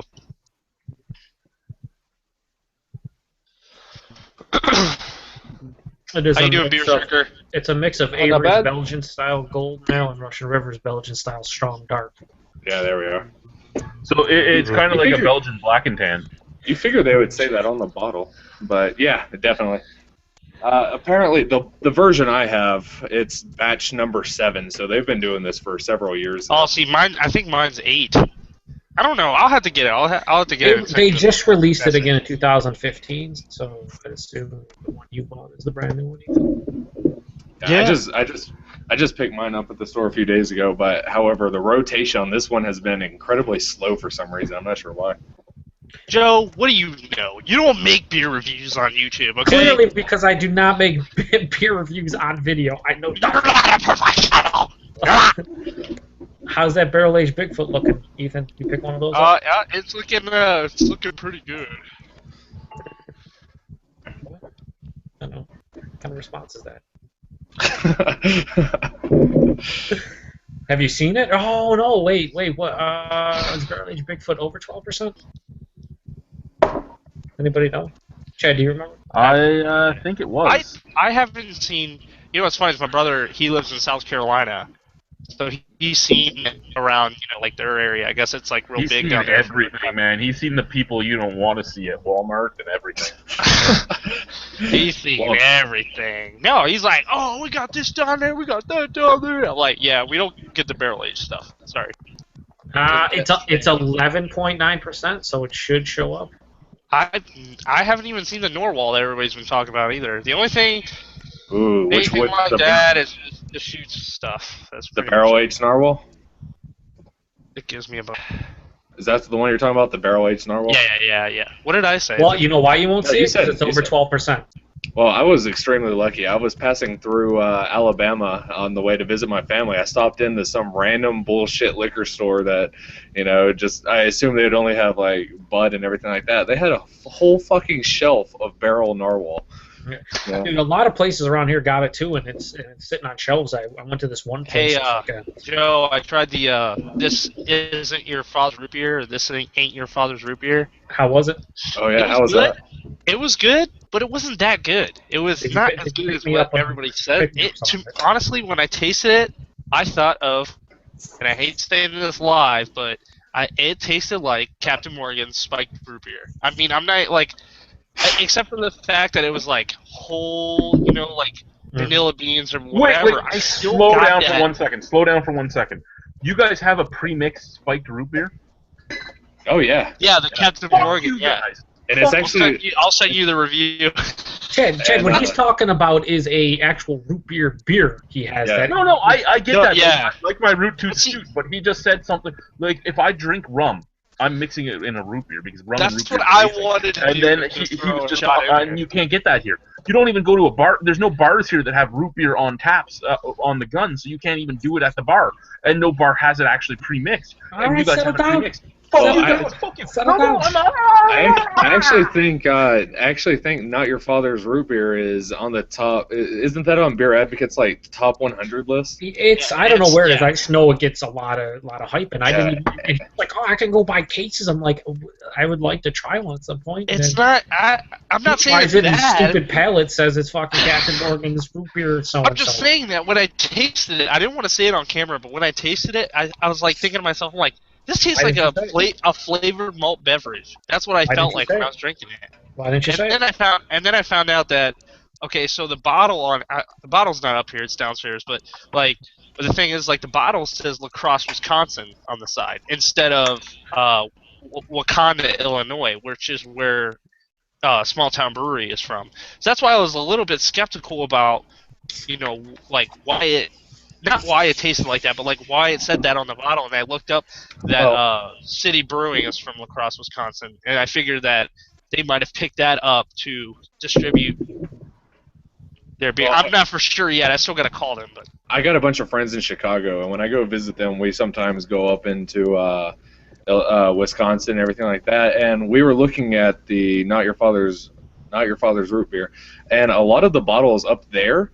All right, this seemed extremely sketchy, but they were like just normal homebrew bottles that had other brewery caps on top of them.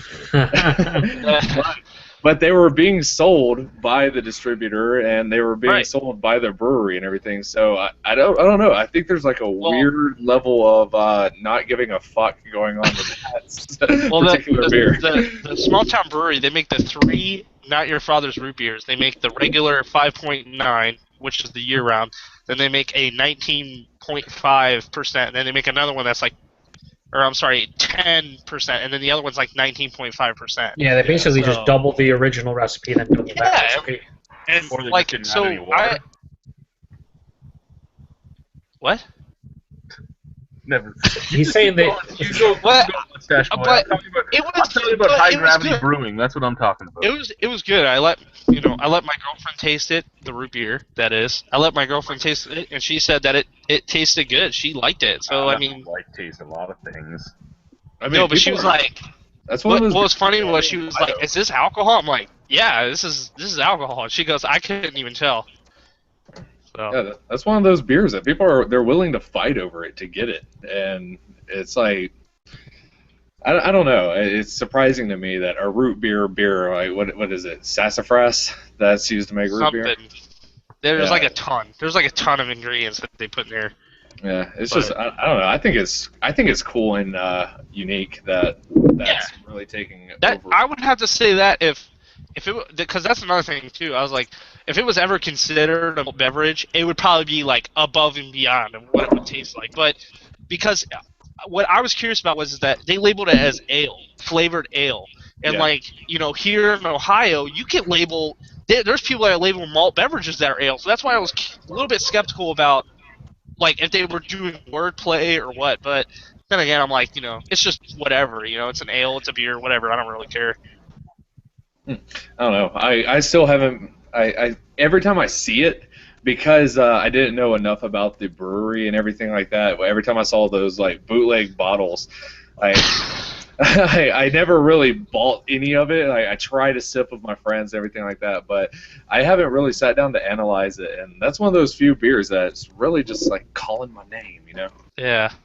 Well, I mean, I have like 8 cases of it sitting at my local grocery store, so... Can you please go and get some for us and send it out? Please, just... I 1 bottle's great, 2 would be great, 6-pack would be better. Anything. I bought them all, Joe. Sorry. That's cool. You want a barrel-aged narwhal? Hey, you know what, bro? I'm eventually going to trade in 10 years. Never. You'll never. Oh, yeah. Hey, guys, I got so much beer at my local place that I'll never need to trade. Ethan, did you ever drink that? Did you ever drink that Tart of Darkness? No, I haven't. It's still sitting in my basement. I want to share it with people that can appreciate it. No, Ethan told me he's kind of afraid to open it because it's a sour. I am kind of, because I mean I'm never gonna see that again around here, at least for another year or so. So let me tell you. All right, so I got a lot of friends in California. So when I move to Virginia, I'm still gonna have my sour influx coming in from the West Coast. You need to crack open that beer, dude. It's gonna blow your mind. It's probably the best sour stout I've ever had. It's probably gonna make you shit your pants like the rest. Maybe I'll do it. Maybe I'll open it now. Ooh, I don't know. It's one of those special occasion beers. You can't just throw it. Yeah, I know. That's the thing. It's like a lot of people that I, like have craft beer tastings and stuff with. It's just kind of like, like they're kind of new to this stuff. So like, I don't really have somebody who has a stupider palate than me to taste beer. So they don't deserve it. How far away are you from Charlottesville? I'm probably like a good 2.5 to 3 hours away. Maybe more. All right. Well, I'm gonna go to Charlottesville. I move on March the 3rd, So I'm going to get there. It's going to take me a couple weeks to get set up and everything. But I do plan on doing a bottle share type thing in the community around Charlottesville.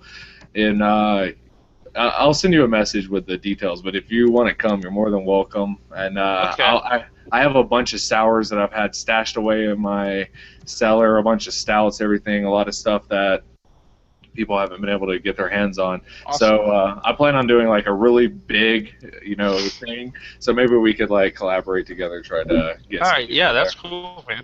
I'll bring Joe with me. Yeah, that's cool. It's 7 hours from Canton to Charlottesville, just so you know. Hey, anybody who wants to come, you're invited. I've got some crazy fucking shit in my cellar right now, stuff that probably shouldn't be in the cellar. Like, I have like, all right, so I have my stouts side, I have my sour side, and then I have an IPA 10 plus side. Yeah. But then I have the really weird experimental side. Alright? I got like a whole case of session IPAs and stuff like that just to see what happens. I don't know. It's gonna be fun. Crack open a few random things from the past couple of years and I don't know, just try to get a nice little Charlottesville community going on. Yeah, the only IPA I have stored right now is just the Stone Ruin 10, but I haven't really expanded that part of You drank that fresh, though, didn't you, as well? Have I drinking it fresh? Yeah. Well, Joe, if you watch my review of it, I mean, yeah, I did drink it pretty fresh. I mean, Number one, I started following your channel like 6 months after you started doing reviews, so apologize if I didn't go back and watch every single Ethan beer review ever made. Well, No, obviously yeah, you're not a dedicated fan. I think it was 2 weeks old, maybe. Maybe that's how old. I can't remember. I'd have to watch the video. Joe doesn't have time to watch the whole video. He just watches the first 10 seconds and then trolls you. Well, right now in my IPA section, I have a couple of Dogfish Head 120s. See, I can't get that here. I got blessed with Colorado, so I just get random bullshit. That's where my brother lives right now. I got blessed with all man. I'm sad I'm leaving here, but I got a couple of Gubnas in the cellar. I got a whole case of that Sierra Nevada session beer that they came out with. I don't know. Yeah, I don't know why I have it. I just came across it and I was like, "Fuck it." You don't know why you have it, and you're also cellaring it, which is crazy. Exactly. I just want to see what's going to happen with a session IPA in 15 years. The only IPA. The Golden IPA, is that from a pack or? You guys ever heard of that from Sierra Nevada? Why are you doing quotes? the Golden IPA. What is Golden IPA? I don't even know what the fuck you're talking about. I don't know what you're talking about. I don't know. I'll have to look it up. I saw singles and I was like, never heard of this before. I think I might have been in their like 4-way IPA pack or whatever. Oh yeah, that might have been it. The only IPA or double IPA that I have cellared, I put 2 Hop Slams from last year in the cellar. I put a 2015 Hop Slam. Sorry, not to interrupt. I just remembered. Yeah, I had a 14 and I just cracked one open after a year. 14, that's what I meant to say. I just cracked one and it's pretty awesome. How did that cellar? Because the only reason I put it in there is because of the honey aspect. Yeah, that's exactly why I did it. The exact same reason. I figured, typically it's going to turn into like an American-style barley wine after a year or two, and then maybe develop into just a pure English barley wine or just a strong ale that is sweeter. But after a year, there still was a slight bitterness. Not that beer is super bitter to begin with, but the one thing that I noticed was there was like a lot of like caramel, like burnt toffee in there. And then the one cool thing is the actual other profile. It was a lot of times orange marmalade comes out when I age IPAs. Instead of the orange marmalade aspect, it was almost taking orange slices and dipping them in honey. That was kind of what the characteristic was. It was quite a bit sweeter, but it was decently complex, but very enjoyable. Well, what did you think about the 2014 batch of Hop Slam? That was the first one I had. That was the first time that I had it, and I liked it fresh quite a bit. Again, it's one of those hyped beers that, did I like it? Yes. Did I think it was an awesome double IPA? Sure. Do I get why people fucking go crazy over it? Not nowadays. Just because I think there are so many beers for me anyway, double IPAs that are better than it at this point. But I enjoyed it fresh. I thought it cellared actually a little bit better though. See, I remember that. I remember the 2014 one, and it definitely had kind of like that burnt sugar taste to it. And then I tried the 2015 one, and that shit was ridiculous. It had like a distinct taste of caramelized sugar, toffee notes, and like honey. It was very, very strong with that burnt sugar taste. Yeah. So I was just wondering how that, if the 2014 one is the one you said you cellared, right? Yeah. I wonder how that, like... stupid. Like I said, the caramel and burnt toffee were there, but I think it was a little bit overpowered by the orange and honey characteristics. I didn't think any one character dominated, and I felt like it melded together quite nicely. It was definitely an experiment that I would do again. Like I have one more bottle to open up next year to see how 2 years will. I'm excited. That was probably in my IPA section. That's probably the thing I'm most excited to try. Yeah, it's I just think that they have actual honey added to it is the key thing, because you're like, man, I wonder how that's gonna transition into age and how it's, what that is gonna do to the beer, man. Yeah, exactly. It's done it well. What's up, Chad? You come back? You go poop? Is that you went to poop? I went poo, and then I had an argument with my wife, and she threatened to kick me down the stairs, and it was fun. Here's a question for everybody. We have 8 viewers left, and nobody's giving us any topics, so you can all fuck yourselves. But anyway, so she told me, she goes, I want to see Cinderella. Will you go see it with me? And I gave her this look, and she goes, well, you have a choice. You can go see Cinderella with me or 50 Shades of Grey. And I said, I'll go see Cinderella with you. So if you had the choice between those two movies, what would you go to? I've seen 50 Shades of Grey. Yeah, I've never read the book, but from everything that I've been told about 50 Shades of Grey, it sounds like softcore porn. Might as well go see that. Well, the thing is, it's a shitty movie, but What? if you just want to see a whole lot of nudity, it's it probably has more nudity than Cinderella does. I'm disappointed by this topic. I would go see Cinderella because I've never seen it. So. I don't know. Softcore. What is it? Sadomasochist. That sounds alright to me. That sounds entertaining.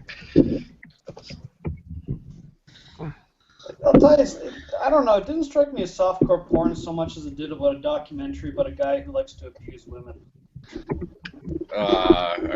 That sounds like a Tumblrino approach, feminism and all that shit. Oh man, terrible comment just posted by Jay. You just got word that Key Spear Reviews has died. What? Yeah. Wow. I know Really? Yeah. Okay, well, you know what? Again, we have 8 viewers. We're going to stop for a second. I don't know how many of you actually watched Keith's beer reviews. Keith was actually an awesome guy. No clue how old he was. He looked ancient, though. But I'm sad to hear that, because he was a great guy. I actually interacted with him quite a bit. He's on my Facebook. I talk to him quite often. I haven't talked to him in a few weeks though, so I'm kind of sad to hear that.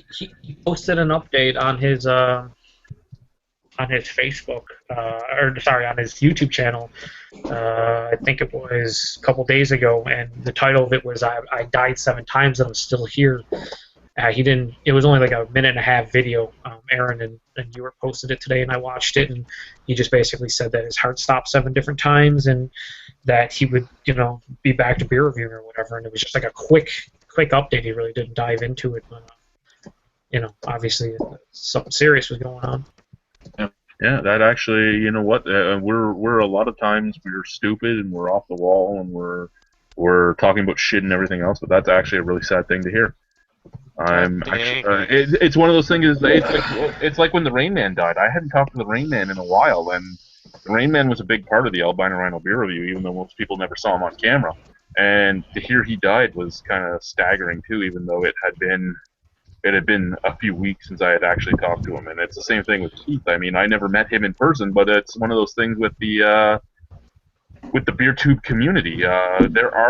There is still a little bit of a community left. I mean, Lee talked about it in his video, how he thought that was done and over with. I think there is still some community aspects to it with some of the people, but I don't think it's the same family as it used to be. But Keith was one of those family members, and it's sad to hear that he's not here anymore.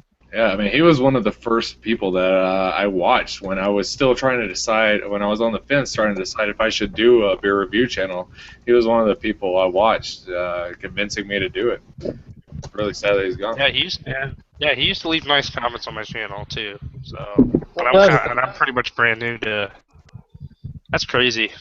Well, that's the thing. Like, I personally didn't watch Keith's reviews. It was a Subtumer or anything, but I see him here and there, and it seemed like he, loved doing the beer reviews. Seemed like a very nice guy. He would comment on everyone's channel, interacted with people.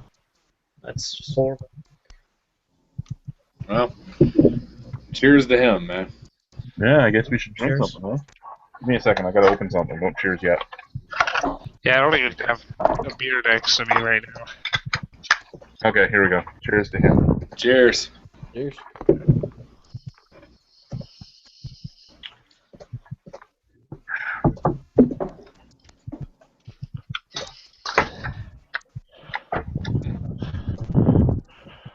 That was a very sad topic. Yeah, Too much coconut. that's solemned us all out, didn't it? Yeah.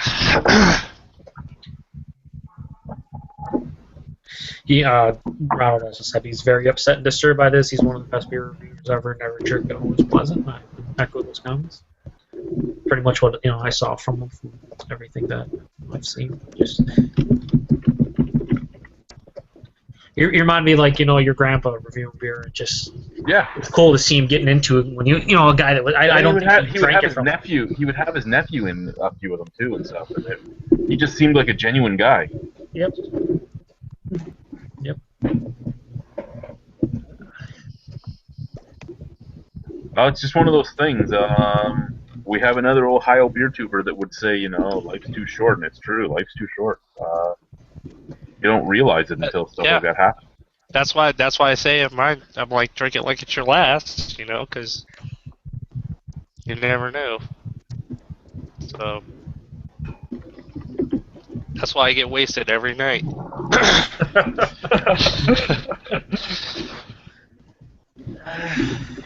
I think that's the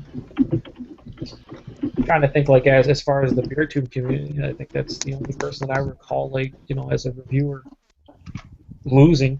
Who else did we lose? You mentioned a couple guys on the Rain Man and whatnot. Hunter's father. But yeah, and you know what? Actual beer sorry, reviewers, like they're with their own channel. Yeah, of beer reviewers themselves, I think he's the first of the beer reviewers themselves. I mean, whether or not you like them, the Beer Whisperer had his losses. We had our losses over here. Reviewers have had losses, but I think he's the first reviewer himself that's gone.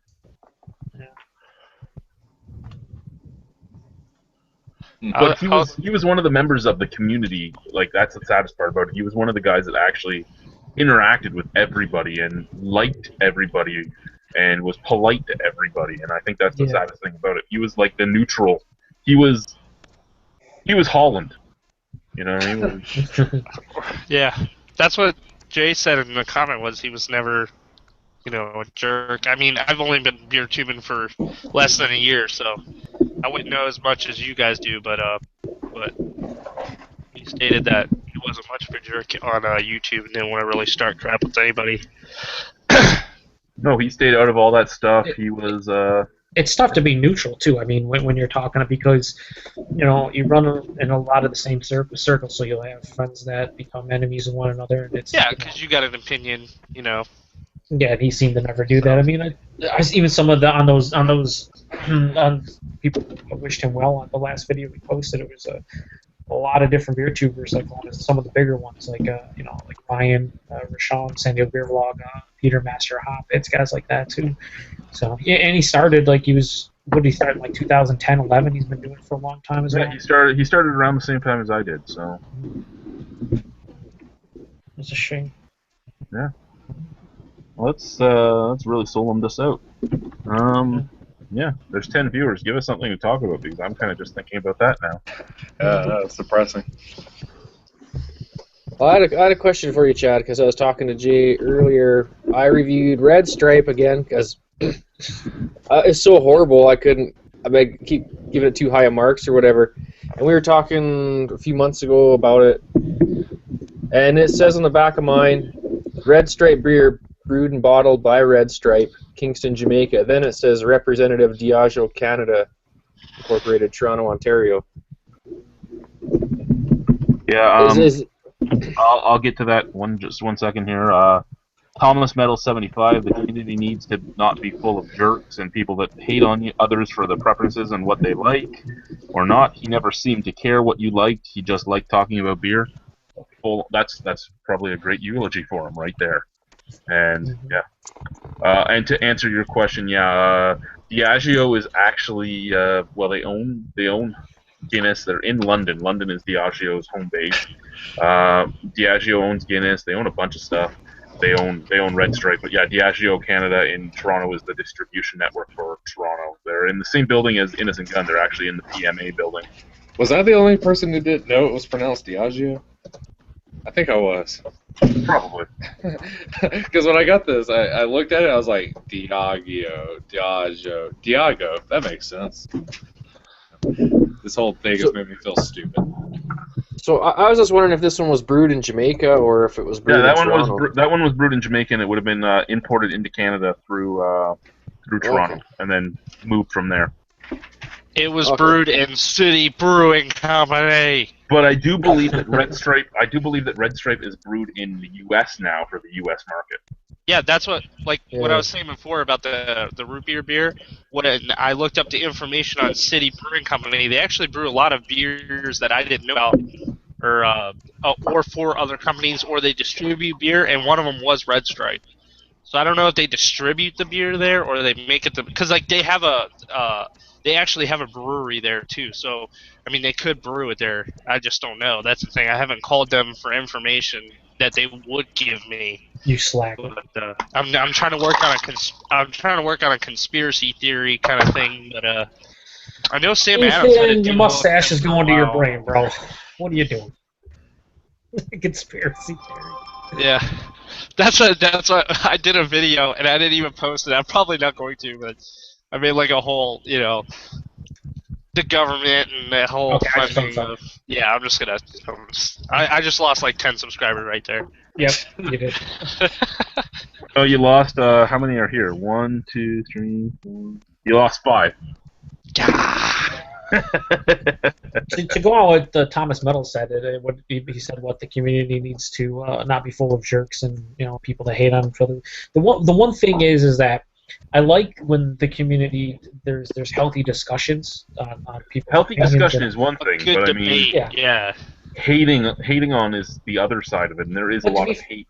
Or trying to convince them that you're the right one and not. You know what I mean?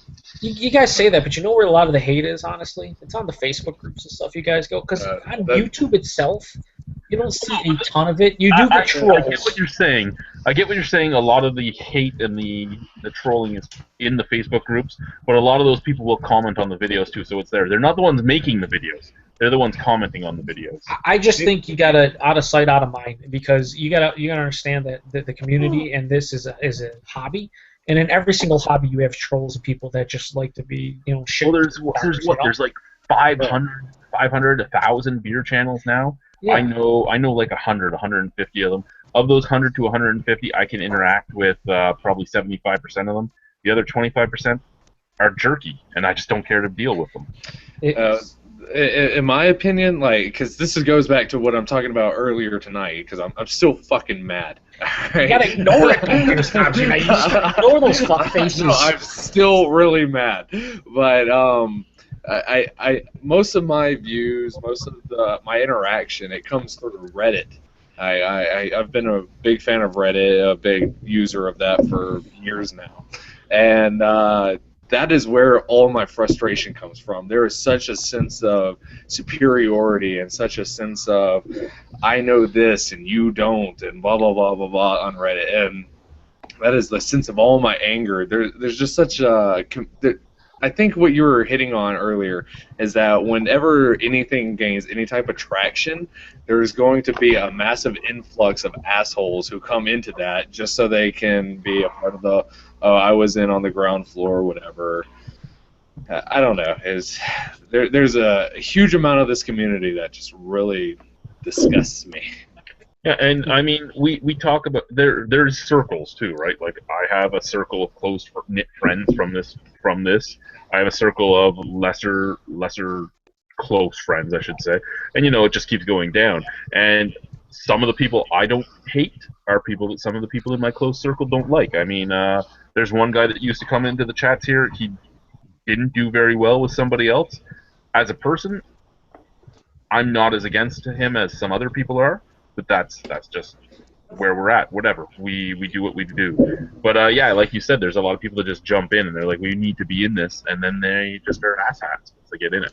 I mean, I troll a lot, but I do it in not. I think you guys, we average troll, average troll America. I don't really troll. I poke fun. I'm never serious with. I shouldn't say never. Yeah, but rarely ever serious. But you usually do it to people you've interacted with before, and they understand that it's. You Exactly. don't go on to somebody you've never talked to before and are like, and it's almost always 99% of the time lighthearted, good natured. Well, and I mean, So we've had that conversation. We've had a few panel members come in here that got railed on, and it wasn't railed on in a mean way. It was railed on in the same way we rail on each other. And some of them didn't like it all that much. And I'm like, if you come into this chat and you actually get to know us, you're here more than 1 week, you're going to get that. It's because it's all good-hearted fun. We're there's no ill will. You gotta have no thick ill skin. will. We're not holding things against you. We're having fun. Here is fun. We're trying to have a fun group, a fun conversation, talking about something that we love, and that's it. Yeah, who peed in their growler? Yeah. Exactly. Who peed in their growler? Yeah, you got to be a dumb fuck to pee in your growler. I mean, come on. I'm getting ready to do it again. Take us a little bit off of what we were on, and it's from Winter is Coming Again. And his comment is, for all panel members, how often do you purchase beer directly from the breweries themselves, opposed to your traditional stores or LCBOs, etc., grocery stores and all that? For the U.S. guys, a lot of them can't actually buy from their brewery directly, except for on special occasions. For me, I go to Silversmith usually once a month. Sorry, I go to Oast House once a month. I end up usually hitting Cameron's and Nickelbrook once a month because they're both because I go to Cameron's cask days. They ask me to come and film every month. Whether or not I actually get anything usable is a different question. Other than those trips once a month, I hit the LCBO once a week. I don't always buy something at the LCBO. I try to buy from the brewery if I can. If I can't, I have no problem buying it from the LCBO. Yeah, if it's reasonable for me to get to, like it's within driving distance, like for instance Black Oak or Bellwoods or Well, Black Oak's within walking distance of you. Come on. Yeah, that's true. But I still drive there because I'm lazy. No, if it's close to me and reasonable to do so, then yeah, like the Toronto area breweries, I try and go directly to them. But anything else, I'm not going to drive an hour to get something I can just get at the LCBO. As far as straight from the brewery, I don't think, other than filling a growler every now and then, or if I actually visit the brewery for a night of drinking, I don't think I really do that. I think it's different for the guys in the States compared to Canada. I mean, you go to an LCBO, you're limited in your choices, where people in the States, we have, multiple shops and whatnot to go to, so going to the brewery to get stuff is, like Beer Snobs United said, you would, unless you're going there for like just a day to hang out and drink and maybe pick up a growler or something, typically, or a special bottle release, you don't really go there and just pick up random stuff because it's easier to just do it at the bottle shop where you have thousands of beers available. Now, the U.S. has a much better distribution system than we do. Like, we get all our beers aged whether we want them to or not. Well, yeah, that's the Ontario aging program of the LCBO aging program of neglect. Oh, it's been in our warehouse for 6 months. We should put it on the shelf. I'll be right back. Yeah, I don't have a brewery in my city yet. We're supposed to have one opening up, hopefully. It's still at the groundwork phase, so we'll see how their beer is, and then maybe I'll buy it there if they sell it there. The Thomas Metal 75 threw out, don't dislike another person's video without saying why. Don't dislike Bud Light reviews without saying intelligently why.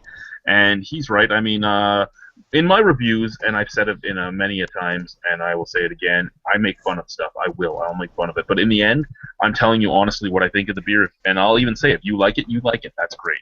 I don't. If you don't like it, if I like it and you don't like it, that's great. If I dislike it and you like it, that's great too. We just have to find a different beer to share if we're ever sitting together. That's all. Plain and That's all simple. it comes down to. Anybody that watches reviews, whether you're subscribed to them or not, for the simple fact to thumb them down or say their reviews are terrible or fucking troll them or whatever, you need to, I don't know, find another hobby, find something else to do, because that seems like a lot of effort for no reason, honestly. And you see a lot of that, and it's just like, you know what? There's a lot of reviewers that I have, that I'm sub to, that I don't agree with what they say in a lot of respects to certain beers. You know what? I just don't say anything, or if I say it, I say, hey, I had a different experience than you. There's no reason to get testy over it. Well, I mean, me and Ron have the same thing. Me and Ron have a lot of times he'll love his beer and I won't like it as much, and we'll talk about the benefits of it, and we'll talk about the positives and the negatives about it, and that's it. And that's just where it is. You might love it, I might not. That's all that matters. I think at this point, if you're watching reviews and you just expect everyone to enjoy the same things you do, or don't enjoy the same things you do, or are not supposed to have a difference of opinion, then you are, for lack of a better word, a fucking moron. Because that's how this world works. It's called that everyone has a different palate, everyone has a different opinion. You're not all going to like the same shit.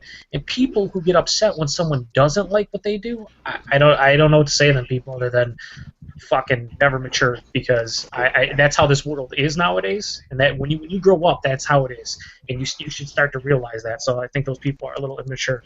Well, say that's really funny you bring that up, because I've talked about this several times tonight, but the Pliny the Younger tapping that happened in Denver the other night, I was there visiting with some friends from a local Colorado brewery, and we've been waiting all day to get Pliny the Younger.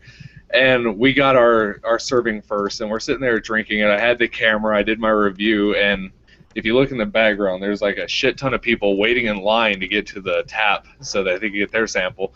And when it got to my part where I was saying whether it was worth it or not, I was like, no, it's not worth it. You can actually see people like, oh, fuck it, and they got up and left. I don't know. It's just. But see, that's funny. crazy. That's it's funny crazy how to me. flimsy. It's just this people who aren't in there for like the true love of beer. I don't know. It's like they're flaky and flimsy. It's crazy that anyone would believe anybody other's opinion in beer. Oh no, I agree 100%. Until you drink it for yourself or until you have it yourself, none of it matters really, because your own palate is the only one you can believe. Do I put more stock and weight into someone's opinion if their palate is usually on cue with mine? Sure. If there's someone that 95% of the time likes what I do, and they say, hey, I like this double IPA, then I'll go, you know what, maybe I'll give it a try. Maybe it'll put me over the hump if I was on the fence.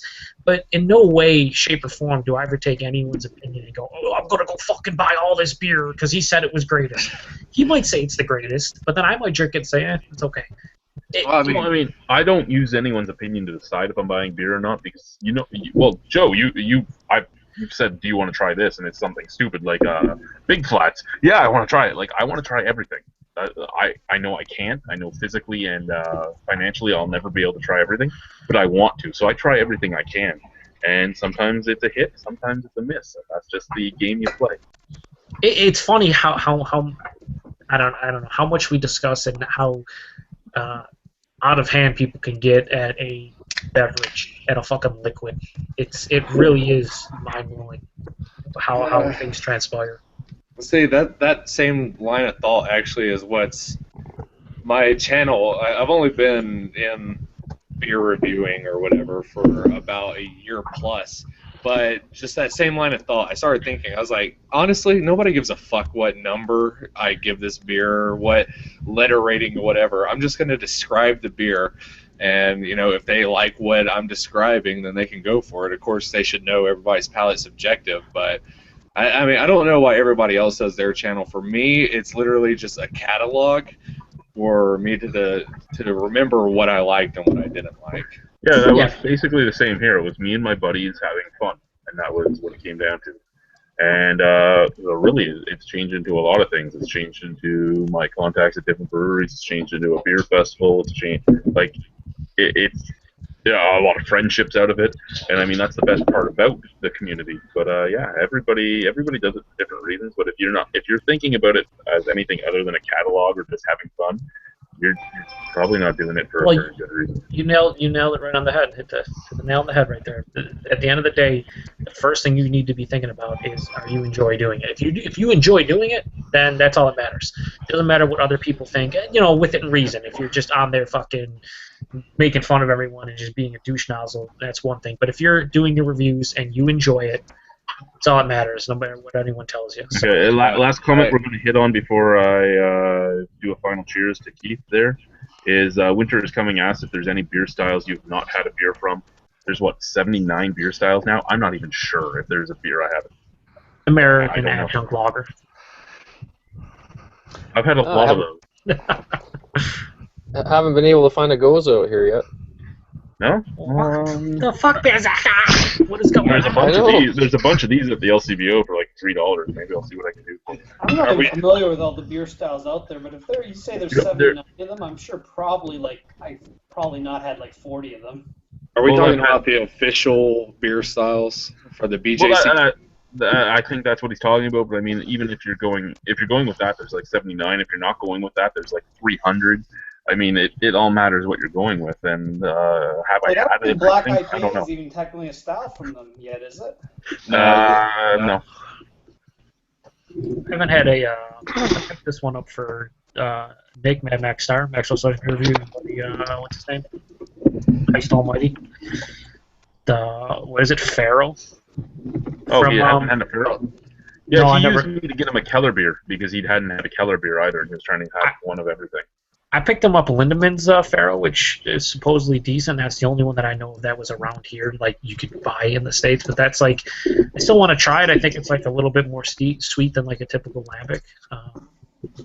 Yeah, it's a sweet sour. It's weird. It's not like a Guza that's all sour. It's a sweet sour. It's interesting. Yeah. I think I read like they blend it with like candy sugar or something like that. I don't know. It gets a bit sweeter, but that can be the only, I mean, I can't think of any other fucking styles in which I was like, oh, I really want to try it, but I never got to. I think what it comes down to would be mostly these. I'm looking at the BJCP, their style lines, and it would be these little subsets. Like under light hybrid beer, you have cream ale, Eisbach, blonde ale. I think if it came down to it, it would probably be those little subset categories. Well, that would be the only one that you wouldn't have had. Yeah, it was a subset category. Whether or not I've checked in 2,700 beers. I'm sure I've had one of everything, but I don't know for sure. I don't check if I've had one of every style. Well, let's add to it. What's one style of beer that you just really don't like? I already know Chad's answer. Don't like or just in general, there's one style of beer that if you have the option, you just steer away from it. I mean, I would say sours for the most part. I mean, there's some really well-made sours that I absolutely love, but most sours I don't really like all that much. Pilsner. I already knew. Fruit beer for me, a lot of like raspberry beers and shit like that. Second that berserker. See, I agree. I'm not a huge fan of, and I'm narrowing this down to very specific. I really, really, really do not like blueberry beer. I hear a lot of people say that. Yeah, I can't stand blueberry beer either. But I do love raspberry beer. Yeah, I like fruit beer. Actually, like most of my home brews are always fruit beer related. But blueberries, fuck that. I can't. It's just not my thing. Radlers. Bleh. Yeah, Radlers are a good time. I guess they're okay, but it's like, do I really? I don't know. I don't like it. What's your answer, Joe? I have quite a few that I just don't care to drink. Like, I prefer not to drink them. Pilsners would be, close to the top of the list. I just don't care for the majority of the hop profiles. If it's like new age hops, so sort of like Firestone, Walker's, Pivo Pills, I can get down with that. But like the grassy herbal stuff, not for me. Honestly, this is probably a lot of people are like, what? But they're just very boring to me. Is Oktoberfest, just regular old Oktoberfest. Oh yeah.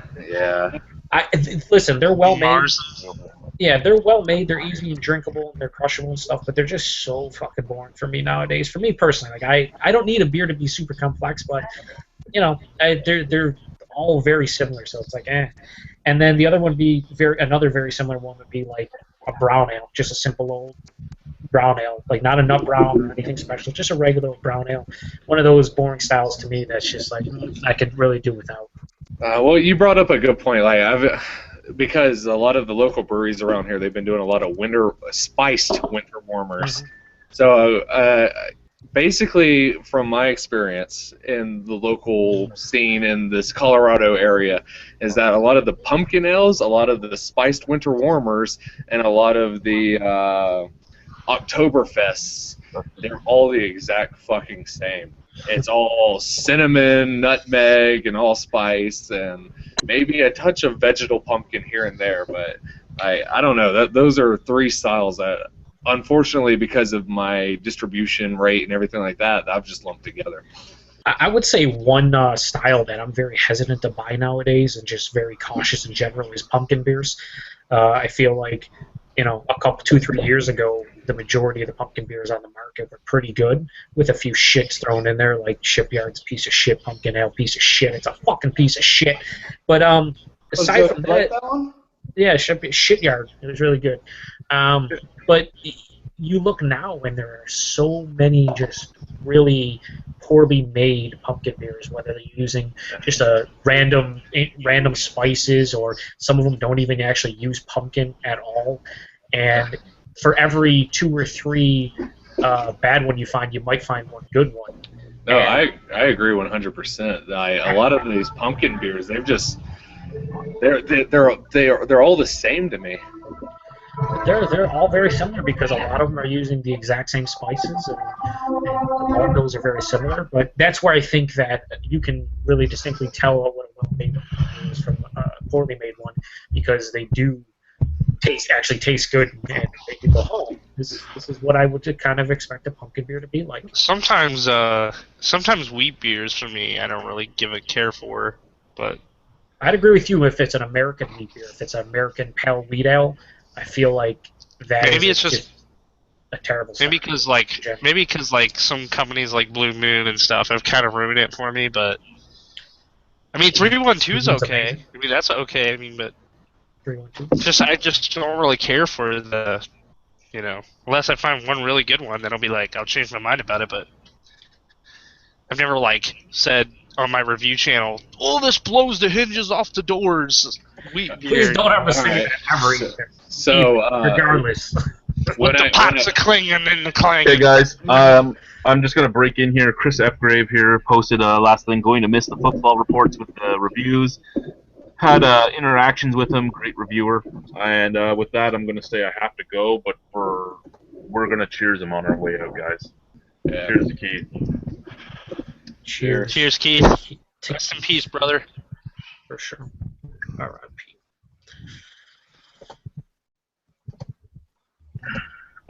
And bye, guys.